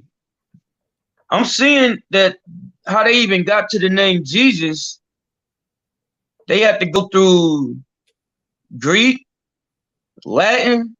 They went from Hebrew to Greek to Latin to English. Do you know of any name being changed that way? Yeah, people's names change like that all the time. For example, well, you got to have so many other because I guess how it went when it was Hebrew, you had Yah. Then I guess when it went to Greek, it was Yeh. Right? I guess they wasn't Y-E. I guess Latin Yeshua issue I, taking out the Y-E to replace it with I-E, and then going down to English to replace it with the J that was created. I just find that kind of weird on how they got to the name, on how they can change it like that to become Jesus. Gotcha. So I just don't think the names can be changed like that. So too many names are changed like that all the time, my brother. Right. So I'll give you an example for that. Right. Here's a great example. So in English, we have the name Peter. Right. Yeah. Okay. So what is the name Peter in Spanish? I don't know. Okay. What is the name Peter in Greek? Don't know. Okay. What is the name Peter in Latin? Don't know. Okay. Now, the reason why I'm saying that, you're gonna be like, why you ask me all of this? Okay. No, it's good. It's true. Gotcha. So the name Peter in English goes back to Pedro in Spanish, right? It's not, I'm not gonna say it goes back to, but it's equivalent to the word Pedro in Spanish. Petras, right? It goes back to the word Peter. Peter can also mean father or whatever, progenitor. But the interesting thing is Simon Bar Jonah. But right? They're not removing, they're not changing the name, they're just changing the pronunciation, right? So Shimeon, Simon Bar Jonah, right? That was his name. But he was called this title named Rock because of his confession. Okay. However, I was trying to give you an example of how a name can go through various languages and be pronounced differently. Right. So this can happen. You can have one name that is pronounced different in other languages. I got you. So looking at that, right? If we look at the name for Jesus, it goes back to the word Yehoshua, right? Or Yehoshua, right? Or Yehosha, depending upon if it's a what we call defective writing of the name, or if it's the full name. Defective writing means they remove a consonant in the spelling and they maintain the pronunciation through a diacritic mark. And sometimes they do this to compact the name to make it quicker to write it, or we call shorthand, right? But when we go back, you'll see it. Like I'll give you an example, right? That name that we talking about, Jesus, we're gonna be talking about Yeshu, Isha, Jesus, which would be your Greek equivalent. It all goes back to that name in Hebrew. When you go to your lexicon, I'll give you an example of that, right? Let's just go to Matthew. I'm just going to pick out Matthew, right? Let's go to Matthew and let me jump down, right? Just for example, right? We're going to go to verse 18, right? We're going to go here to the interlinear so we can look at the Greek, right? Here's the name right here, right? And then when we click here, right, 24, it goes here. It says Jesus or Joshua, the name of the Messiah, also three others, right? Jesus, the Greek form of what? Joshua. Jesus, son of Eliezer. Jesus, surnamed Justice, right? But you can see that name is not unique to just one character, and it's not just unique to this Messiah, but it's the Greek form of Joshua. That's all it is. So let me person, instead of saying, I kind of thought I kind of was came to that a while back when I knew that the name was kind of like from the name Joshua. Mm-hmm. So let me ask you this: what is the true pronunciation of Judah? What is the true pronunciation of Jerusalem if there's not J's? Yehuda. Yehuda. That would be Judah. Yeah. So right? Judah would be Yahuda. And Yerushalayim, right? Yerushalayim. Yeru. Same thing with not Ru. Yeru was also the name of a person, right? Yerushalayim or Shalom, because it's the word Yeru and the word. But it's plural, right? It's the derivative of the word Shalom. You said what? It's plural though. It sounded like it was plural. Yeah, Yerushalayim. Mm-hmm. Okay, all right. Hey, thanks, man. I really appreciate that. Kind of help me understand some things. No problem, my brother. And again, I know a lot of this was on the fly. So if we did have more time, I would give you more sources you can check out. But you can always email me, right? The information is in the description below. Email me. I'll send you whatever sources I have, because my objective is not to contend, right? It's to build like brothers, right? You my brother. Right. You've been on this platform before. You go in the chat, you say stuff. And I think it's fascinating. So I bring you on here so we can talk. And I want people to see that there's nothing but love. I respect you, right? You show respect for me and decorum, and I appreciate that. I would ask that next time that I you know. Sometimes I get heated. I'm sorry. I apologize. No. Don't worry about that, right? That's cool, my brother. All of us have that point. We men. It happens, right? Yeah, but I would ask next time you come on the platform, just if you just put a shirt on, right? I just don't want it to. Oh yeah. I try to keep it. That's why I kept trying to. I do that. But let me just. So I just have asked you this one thing. Okay. After this, I gotta go, my brother. Yeah, I know. I just kind of forgot. Oh, take your time. Take your time. I guess it was. Never mind. Don't worry about it. Okay. But so I appreciate it though, man. Yeah, King. I really appreciate next time, whenever you remember and you're back when I'm live, I'll bring you back on. I got it. Go ahead. So when we was coming to Canaan, and there was a guy that was trying to put a curse on us. He called us. He said that we was going by the name. He I guess he pronounced it wrong, or he pronounced it Hebrew in his language, but he's saying I guess he was pronouncing it by Hebrew. I guess he was trying to say Hebrew. That he called us by that name rather than by Judah. He didn't call us by Judah or Israel or none of those names. He called us he called us Hebrew. Do you know the guy that I'm thinking of that tried to put a curse on us? Yeah, I'm going to it right now. Okay, so he didn't call us by the name Israel or Judah. He called us by the Hebrew. Okay, so let's take a look at it, right? Can you see my screen? Yeah. Okay, so this is Numbers chapter 22, right? So it says here, let's jump up. Verse 1. Then the people of Israel set out and camped in the plains of Moab beyond the Jordan in Jericho. And Balak, the son of Zippor, saw all that Israel had done to the Amorites. And Moab was in great dread of the people because they were many. Moab was overcome with fear of the people of Israel. And Moab said to the elders of Midian, this horde will now lick up all that is around us as the ox licks up the grass of the field. So Balak, the son of Zippor, who was king of Moab at the time, sent messages to Balaam, right, the son of Beor at Pethor, which is near the river in the land of the people of Ammah, to call him, saying, behold, a people has come up out of Egypt. They cover the face of the earth, and they are dwelling opposite me. Come now, curse this people for me, since they are too mighty for me. Perhaps I shall be able to defeat them and drive them from the land. For I know that he whom you bless is blessed, and he whom you curse is cursed. So the elders of Moab and the elders of Midian departed with the feats of divination in their hand, and they came to Balaam and gave him Balak's message. And he said to them, lodge here tonight, and we bring you back word as the Lord speaks to me. Right. So now this is a person that's not an Israelite, right? Who Wafe is speaking to. It's fascinating, all right? Nevertheless, and Balaam said to God, Balak the son of Zippor, king Moab, has sent to me, saying, blah, blah, blah, right? So watch this. God said to Balaam, you shall not go with them. You shall not curse the people, for they are blessed, right? So what we see here, this word for people is very interesting because we see that word Ammah too, which means this people, but this word right here, Ammah, you see that? People of his kindred in the land of the people of his kindred. To call him, saying, behold, the people of Egypt has come out of Egypt. The reason why you see this, right? The people of Ammon, right? It's because Moab, right, is a distant relative of Israel.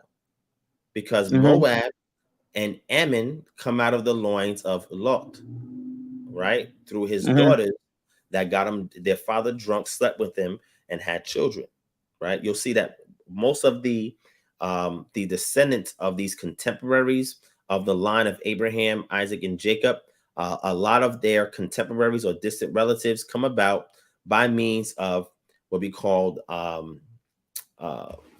would call illicit sexual unions, right?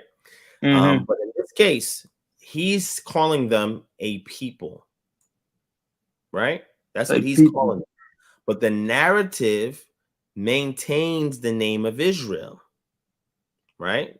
So the narrative maintains it, but in the conversation, he's calling them a people. Maybe he doesn't know all the details of who they are, right? So he's calling them a people, right? So now when we go down here, Balak, he still takes the monies of divination, even though he was told not to go.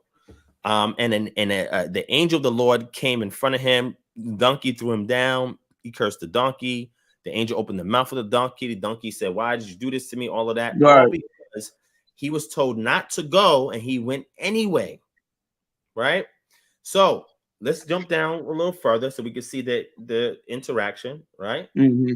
So it says, when Balak heard that Balaam had come, he went out to meet him in the city of Moab on the border formed by the Arnon at the extremity of the border. And Balak said to Balaam, "Did I not send to you to call you? Why did you not come to me? Am I not able to honor you?" Balaam said to Balak, "Behold, I have come to you. Have I now any power of my own to speak anything? The word of that God puts in my mouth, that must I speak." Then Balaam went with Balak to Kiriath Huzoth, and Balak sacrificed oxen and sheep and sent for Balaam and for the princes. Right now, let's go to this. I think this is what you're talking about. It's the only thing I can think about from what you were saying to me, right? So he's telling him, build altars, do all this stuff. God met with him, and Balaam said to him, "I have arranged the 7 altars. I've offered each altar a bull and a ram." And the Lord put a word in Balaam's mouth and said, "Return to Balak, and thus you shall speak." And he returned to him, and he spoke this, right? From Aram Balak has brought me, the king of Moab, from the eastern mountains. Come, curse who? Jacob for me, and come denounce Israel. So I don't see any other name besides people, Jacob, and Israel. Yeah, I'm trying to see where I even read it from, but I might have to look that up. I can get back to you on it. God has but I'll let you go. I just want to say this real quick.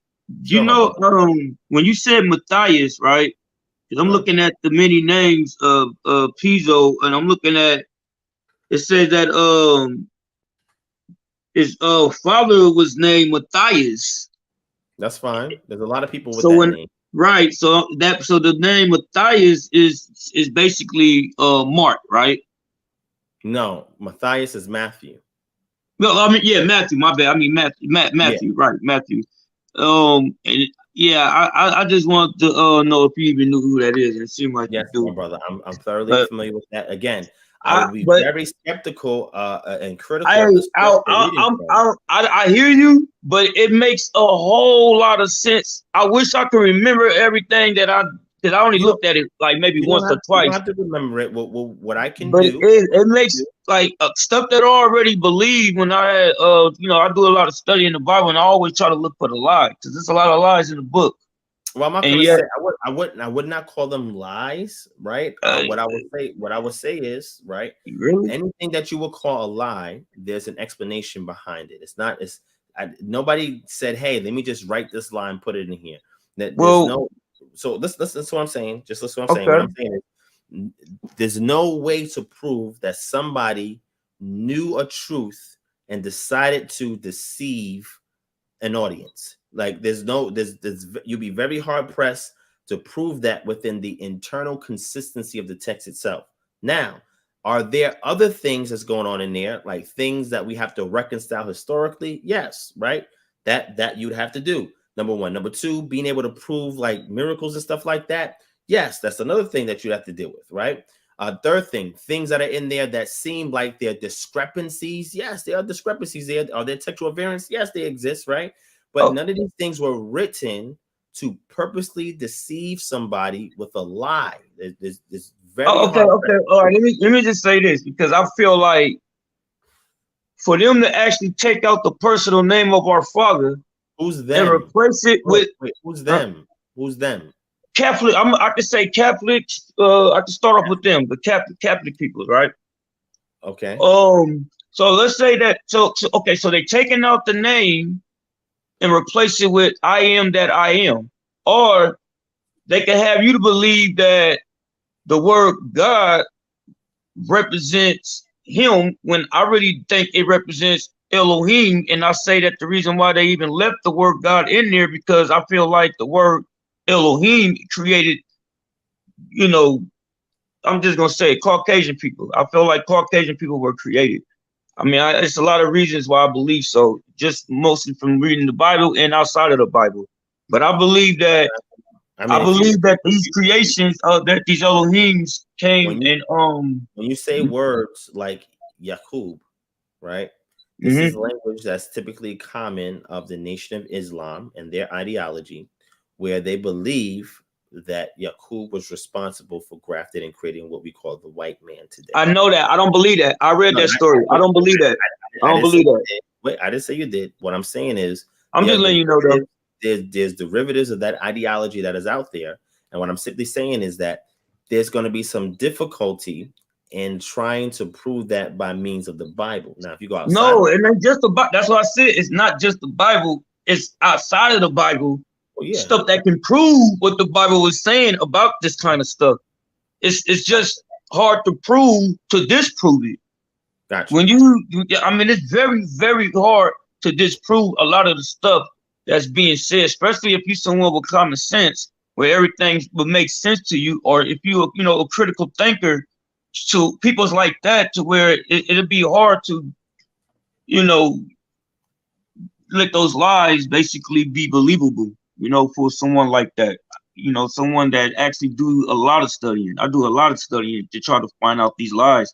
For you to say that there's no lies in it and just discrepancies, which it is. I believe they took the name. I believe they took his name out of the Bible. Tell me one lie. Okay, so like I was saying, I believe that the word God does not really represent the Father. I believe it represents angels, the word Elohim, powers that be. So I believe the Father he gave us his personal name to call him by, not to be calling him by titles. What's his personal name? I call him Yah. I don't call him like Yashu, Yah. I just call him Yah. You call him Yah. I call him Father because I know that the name Yah, I guess, means Father and Judge. So wait, I call him Yah. Wait, listen. So is Yah in the Bible? Yeah. So if it's in the Bible, then I was shocked to see that in the Bible, though. But why? Why would you be shocked? Well, because I ain't never seen it. I always seen God. I never seen Yah before. How come the people who is trying to deceive us? How come they left that in there? Well, you gotta look. Their cards are controlled. Like there's a lot of Why would they not try to hide the truth? I'm pretty sure they tried, and they just didn't have the power to really do so. I'm pretty sure that the Father gave them a little bit of power to go ahead and change our book in the way that they wanted, add in their ideology. I don't believe when I see a lot that's being done, like with the New Testament and all of that, like you can't really. It's kind of hard for y'all to prove that that's our book, like that's something that we read. It's totally different for how it's being written in the Old Testament. The names and all that is different. Everything is different. Well, what I would say is, and then I'm sorry, I didn't mean to cut you up. And then I don't see none of their genealogy at all. And I know that in the Old Testament, anybody that's being spoken about, you know who they are, and you know who their father is and their father is. When you get to the New Testament, man, you don't get none of that. Not everybody. There's a lot of people, even prophets, where we don't get their genealogy. Well, I'm not gonna say every single one, but there's a high. What I'm saying, the writing is different, completely different.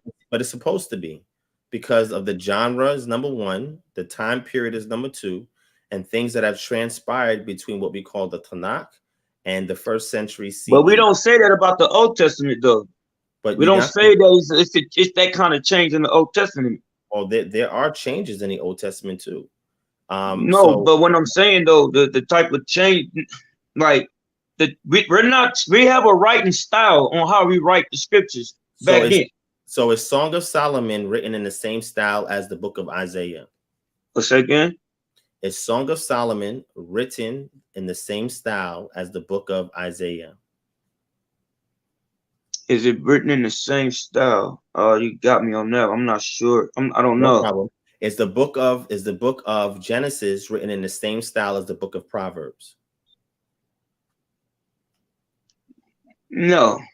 Is the book of Psalms in the same style as the book of Malachi? I believe that certain things can be taken from the Old Testament to copy that kind of writing style, but there's be a lot of giveaways. I just say that a lot of it is being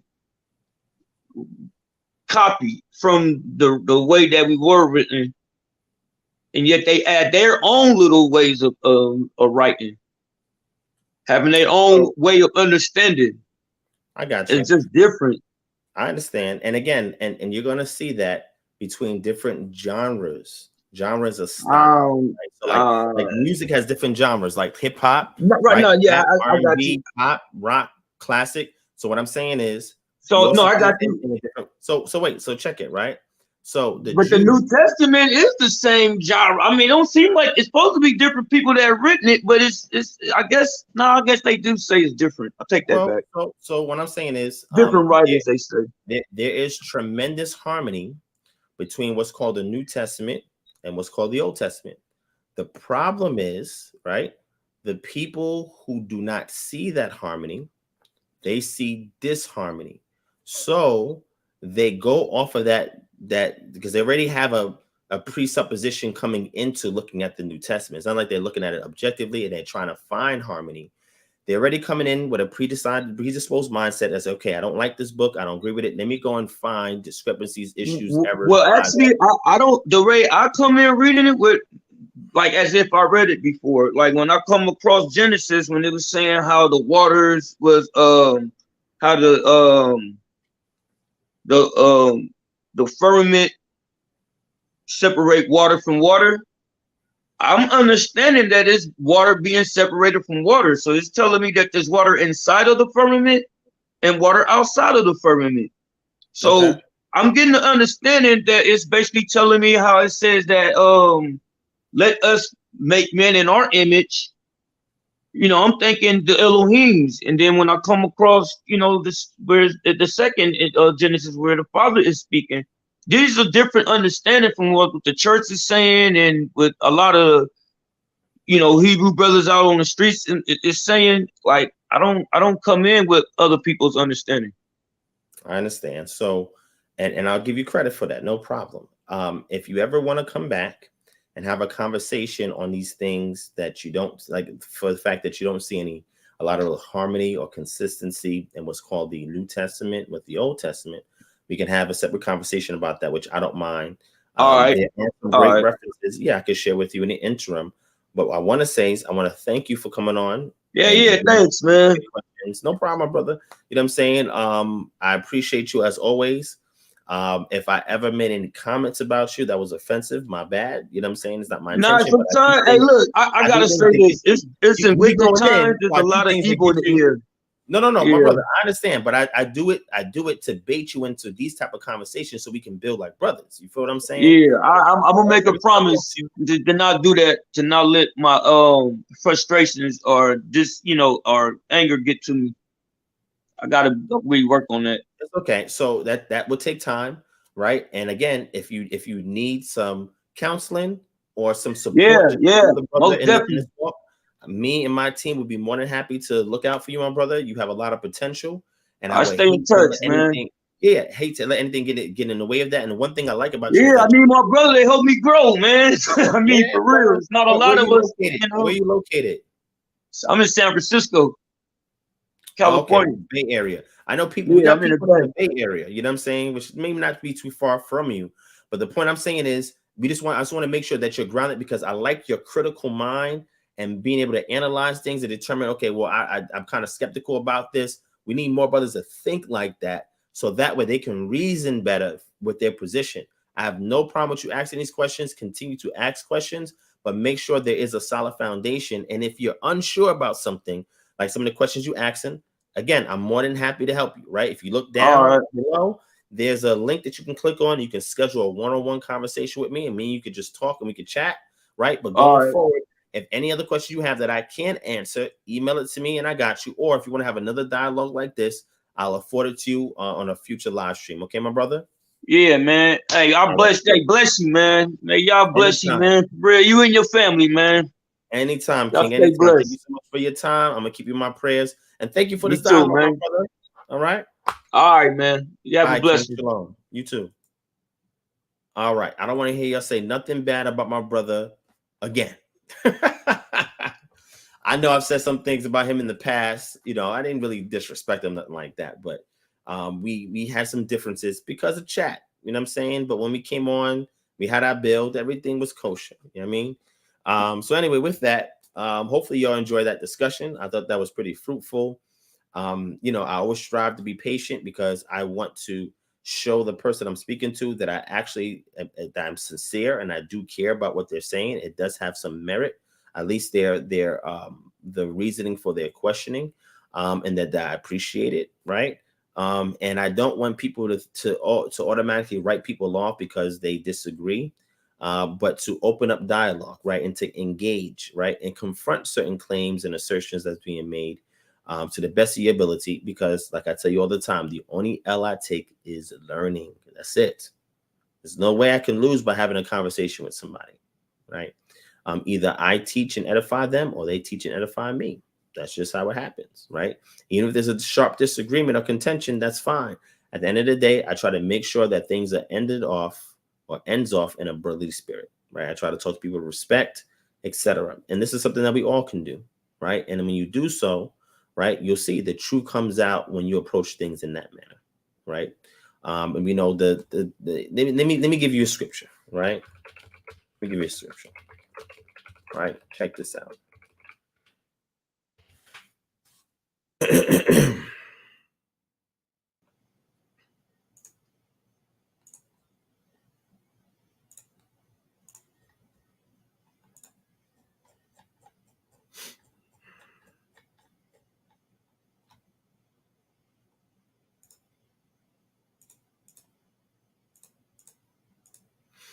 Proverbs chapter 25 and verse 28. A man without self-control is like a city broken into and left without walls. That's the key thing. When you do not have self-control, it's like a city broken into. Now, in times past, a good example that you're probably familiar with is the walls of Jericho. A lot of cities that had great positioning, right? Great resources, they typically will wall the city, and the front of the city would have a gate, right? The purpose of those walls is to protect the city from invaders, right? So that the city is not broken into. But when the city is broken into, the invaders typically destroy the walls, just like we see in Jericho, right? And they do that so that the entire town can be pillaged and can be vulnerable and exposed. When we deal with each other, we have to maintain self-control, because if we don't maintain self-control, then guess what? We could be broken into and we can be left without walls. That means we will be exposed, we'll be vulnerable, right? And a lot of times egos will get hurt. That's the main thing that men try to wall up and protect, right? They fight so hard until their ego gets broken into and left open and vulnerable. And this is why when we deal with our brothers and sisters, we have to do so in a manner where we're keeping in mind how the scriptures mandate that we should walk. And one of those things is maintaining self-control, right?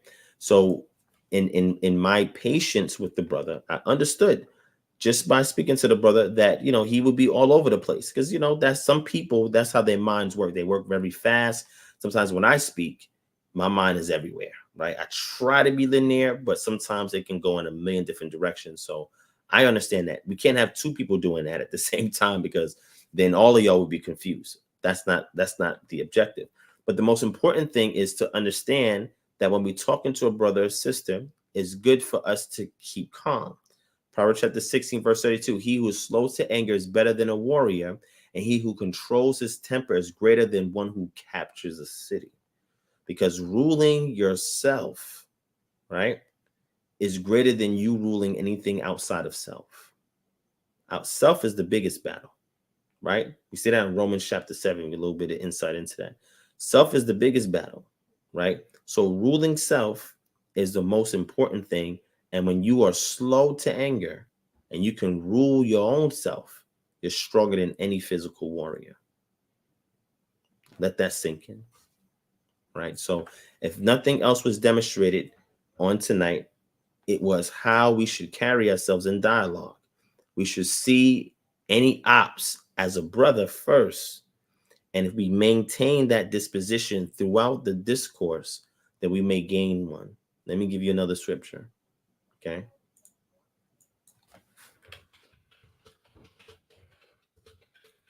I'm hearing some stuff outside my house. I don't know what's going on. a little distracted by that, but let me jump back into this for y'all real quick, okay?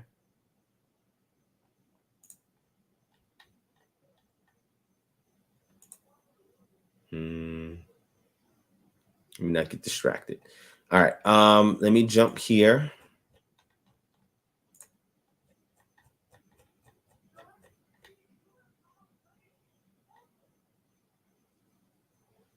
Hold on one second. Let me see what's going on.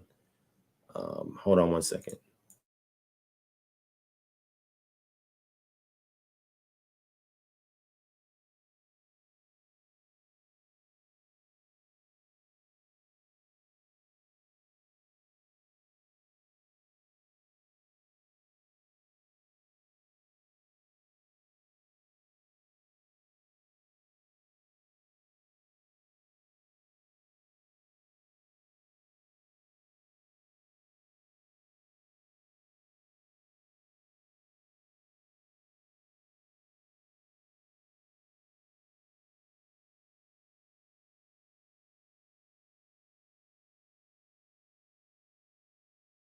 All right, my bad for that, family.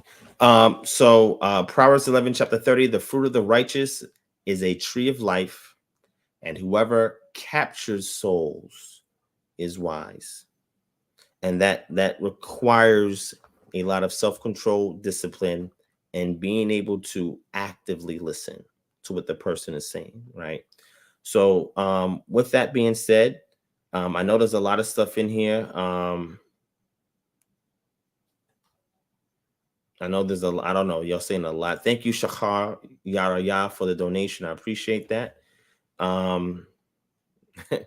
You funny, Dre. But at the end of the day, typically a lot of brothers or sisters would have discounted the brother, dismissed the brother, overlooked the brother. But I know that he is a soul that is seeking direction, and it's our goal to make sure we help people navigate the waters of chaos, right? And know what direction to go to. And I believe that brother, after some tutelage, right, will get to a point where he's more refined and he will seek all the answers that he's looking for. And that's the goal, right? All right. So I see y'all. I don't know. There's a lot of things going on in the chat. I'm not sure. Not sure what's going on, but hopefully everything that you're saying in here is cool. But I'm gonna close out. Does anybody have a last final question you want me to address real quick? Yeah, so Shamar, the 9-branch Hanukkah, called a Hanukkah or menorah. The 9-branch menorah came post Maccabees period. The 7-branch is pre Maccabees period. Okay, so hopefully that gives you some insight into that. So the one that I got is for decorative purposes only. I got more than one, but the one that you see that's the 9-branch as opposed to the 7-branch is the difference between pre-Maccabees and post-Maccabees, right? That's what that's about. So hopefully that answers your question, right? But if you want to stay true to it, the book of Shemot, Exodus, tells you what the menorah should look like, okay?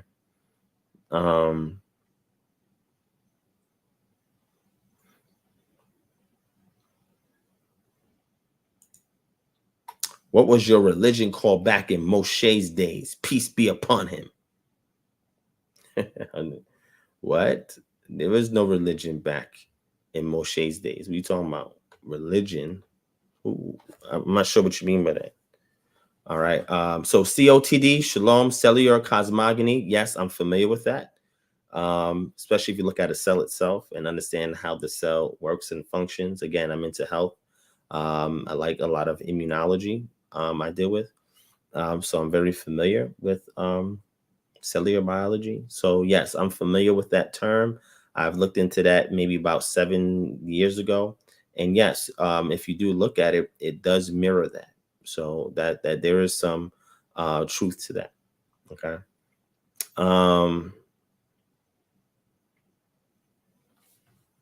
right. So is Chi-Town real or Chi-Town real? Right.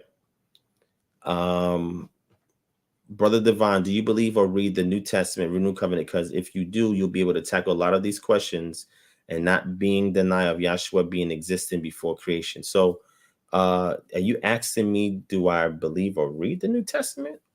Well, is Chi-Town real? You've been on this platform several times, seen your name in the chat several times. You know that I deal with the Hadashah.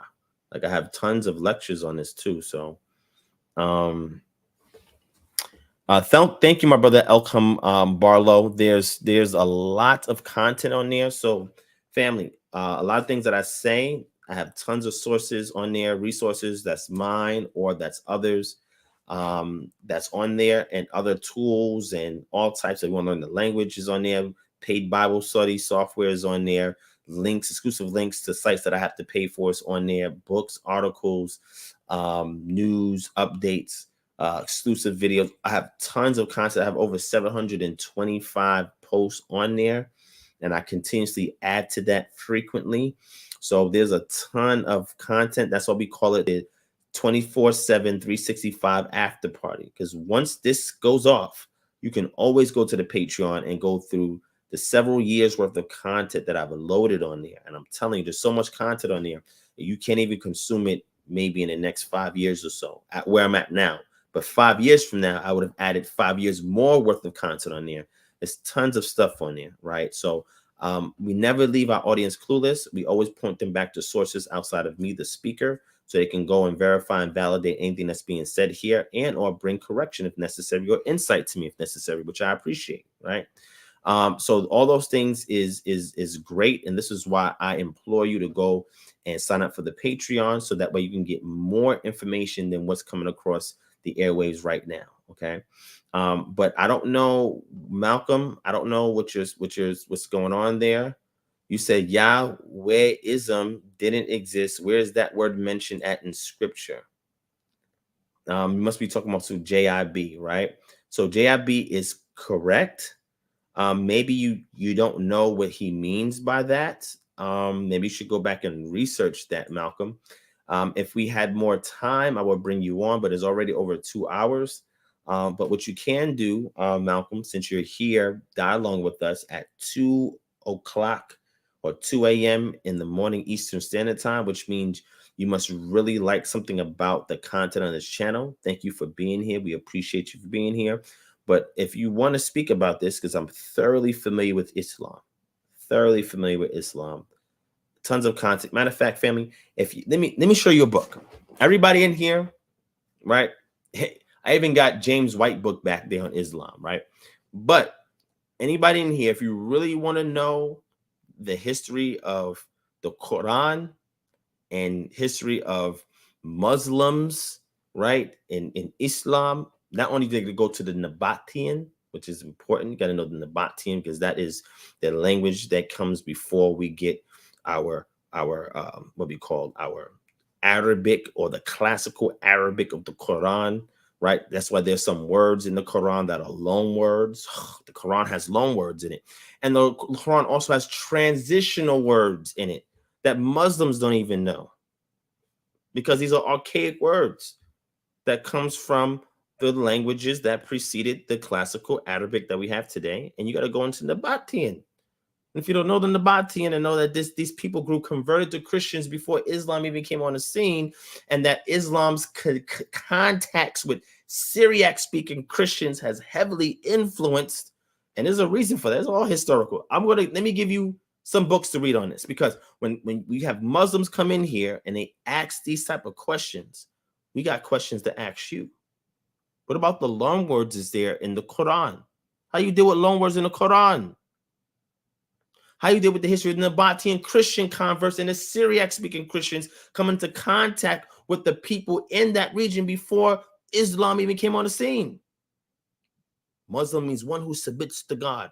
Actually, we can go further in the cognitive of that word to see something a little deeper. Let me give you all the book. Again, we have all of this Signs of the Times TV HQ. I had that in the past. I'll probably bring it back out. If that's what y'all want. Do y'all want me to restore the call-in line? Otherwise, I can just throw the link up and y'all can join on your phone and talk. You know what I'm saying? But if you want me to restore the call-in line, I could do that too. Just let me know.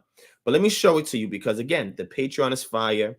And on the Patreon, we got books that deal with Islam. Let me pull out. Let me go to the Patreon. Let me show you some work. Information is so good you started talking about it. That was done purposely and intently, by the way. But let's dive into this. Let me show you something. Let me show you something. Oh, let me show you something. Check it out. That's why you need to be on the Patreon, yo. When Christians first met Muslims, a source book of the earliest Syriac writings on Islam. See that?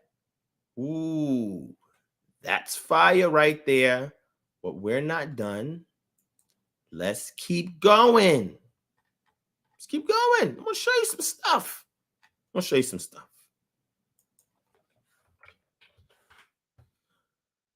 some stuff. All right. Watch this. This is a body bag, man.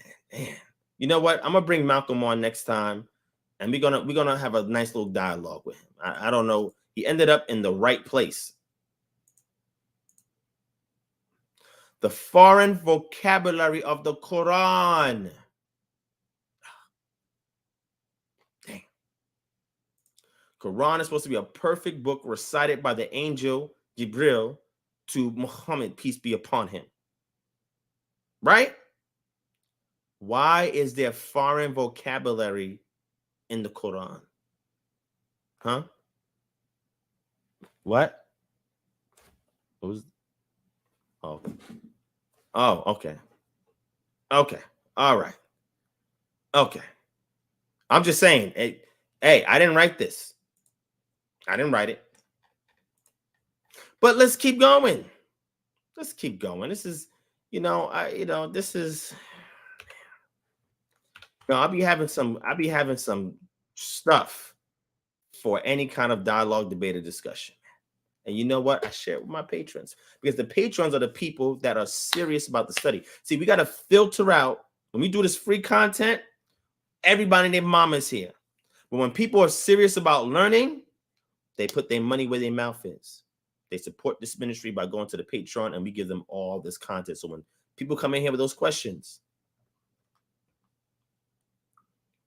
actually, you know what? Sid Bloodwad, I should make that a shirt. I don't know if you're watching, Steph, but that's going to be the next shirt right there. What was that? Huh? Here's another body bag for I'm not going to say body bag because I don't have any beef with Muslims, right? I know several people I'm cool with who's Muslims.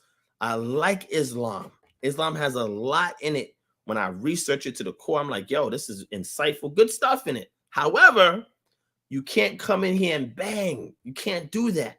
This is not this is the space for it. I ain't gonna lie. This is a space for it if you want that smoke. We always give you the Surgeon General's warnings, but if you want the smoke, this is the place. But before we even deal with Malcolm in the middle, because Malcolm's caught in the middle. He don't know what he want to do because he obviously here because he want to hear this information, but he's also gravitating towards Islam. So he's Malcolm in the middle. So Malcolm in the middle, right? That's your new name, Malcolm in the middle. Malcolm in the middle came to the right place. He didn't know what he was going to encounter in this chat. You thinking I'm astute, but here's the icing on the cake. I'll say that. After we deal with the foreign vocabulary in the Quran, after we deal with these Syriac-speaking Christians dealing with Quran and Muslims pulling a lot of information from Christians. Oh, shoot. Did you know that Islam is a form of Christianity? And it came out from the Sassanid, the Ghassanid empires. Let's not get into that. I'm not even going to get into that. Let me just leave that alone. A lot of them don't know about the Arabic-speaking Christians that had beef with the Western Christians, and that led to the development of Islam.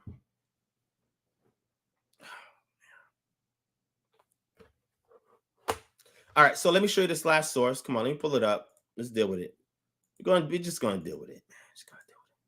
It's called The Quran in Context, Historical and Literary Investigations in the Quranic Milieu, right? Edited by Angelina Newworth, Nikolai Sinai, and Michael Marks. Everybody in here needs to read this book. The Quran and everybody in here needs to read this book.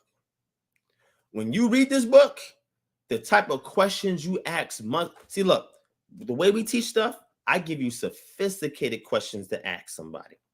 They gotta really say, "Whoa, this is why when we deal over here, it's unorthodox because we deal with culture, we deal with history, right? We deal with primary source. This is what we deal with." So when they come here and they ask you all these questions, I got real hard questions for you. I guarantee you ain't gonna be able to answer this stuff. This is the right place to come. Maybe the wrong place for you, but the right place to come. Malcolm in the middle, I don't see you still there.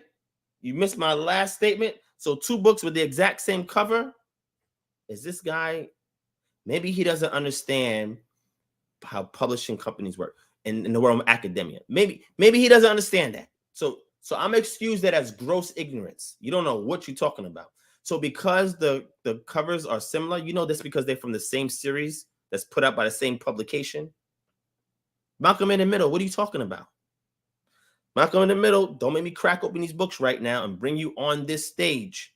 And you're gonna have to go through this. Let's not do that. Please, let's not do that. Anyway, family, sign up for the Patreon. Grab this book right here, please, and read this book. Please read this book. Your questions for Muslims is going to be extremely sophisticated. I got more. I got tons of books on the Quran, on the first Muslims, on Muhammad, peace be upon him, and what was going on in that area of Medina, and in that area of Mecca, and why there was a transition from one to the other. Did you? So watch this. Watch this, family. I'm gonna do something so basic, and I'm gonna sign out. Malcolm, you there? I want you to define the word Allah. What does Allah mean? Let me see if you're familiar with Arabic grammar. What does Allah mean? Let's see what he says. A lot of people miss what we call the definite article in it. What does Allah mean?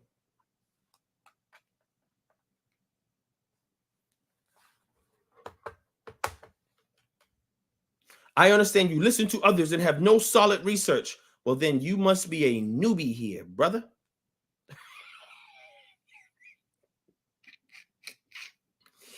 I asked you a question, my brother.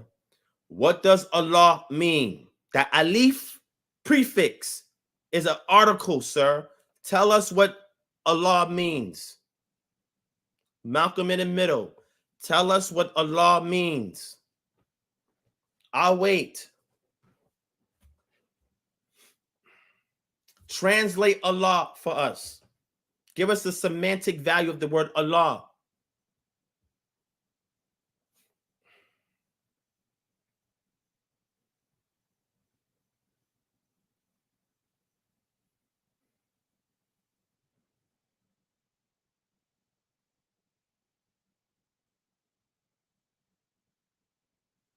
Dun, dun, dun, dun, dun, dun, dun.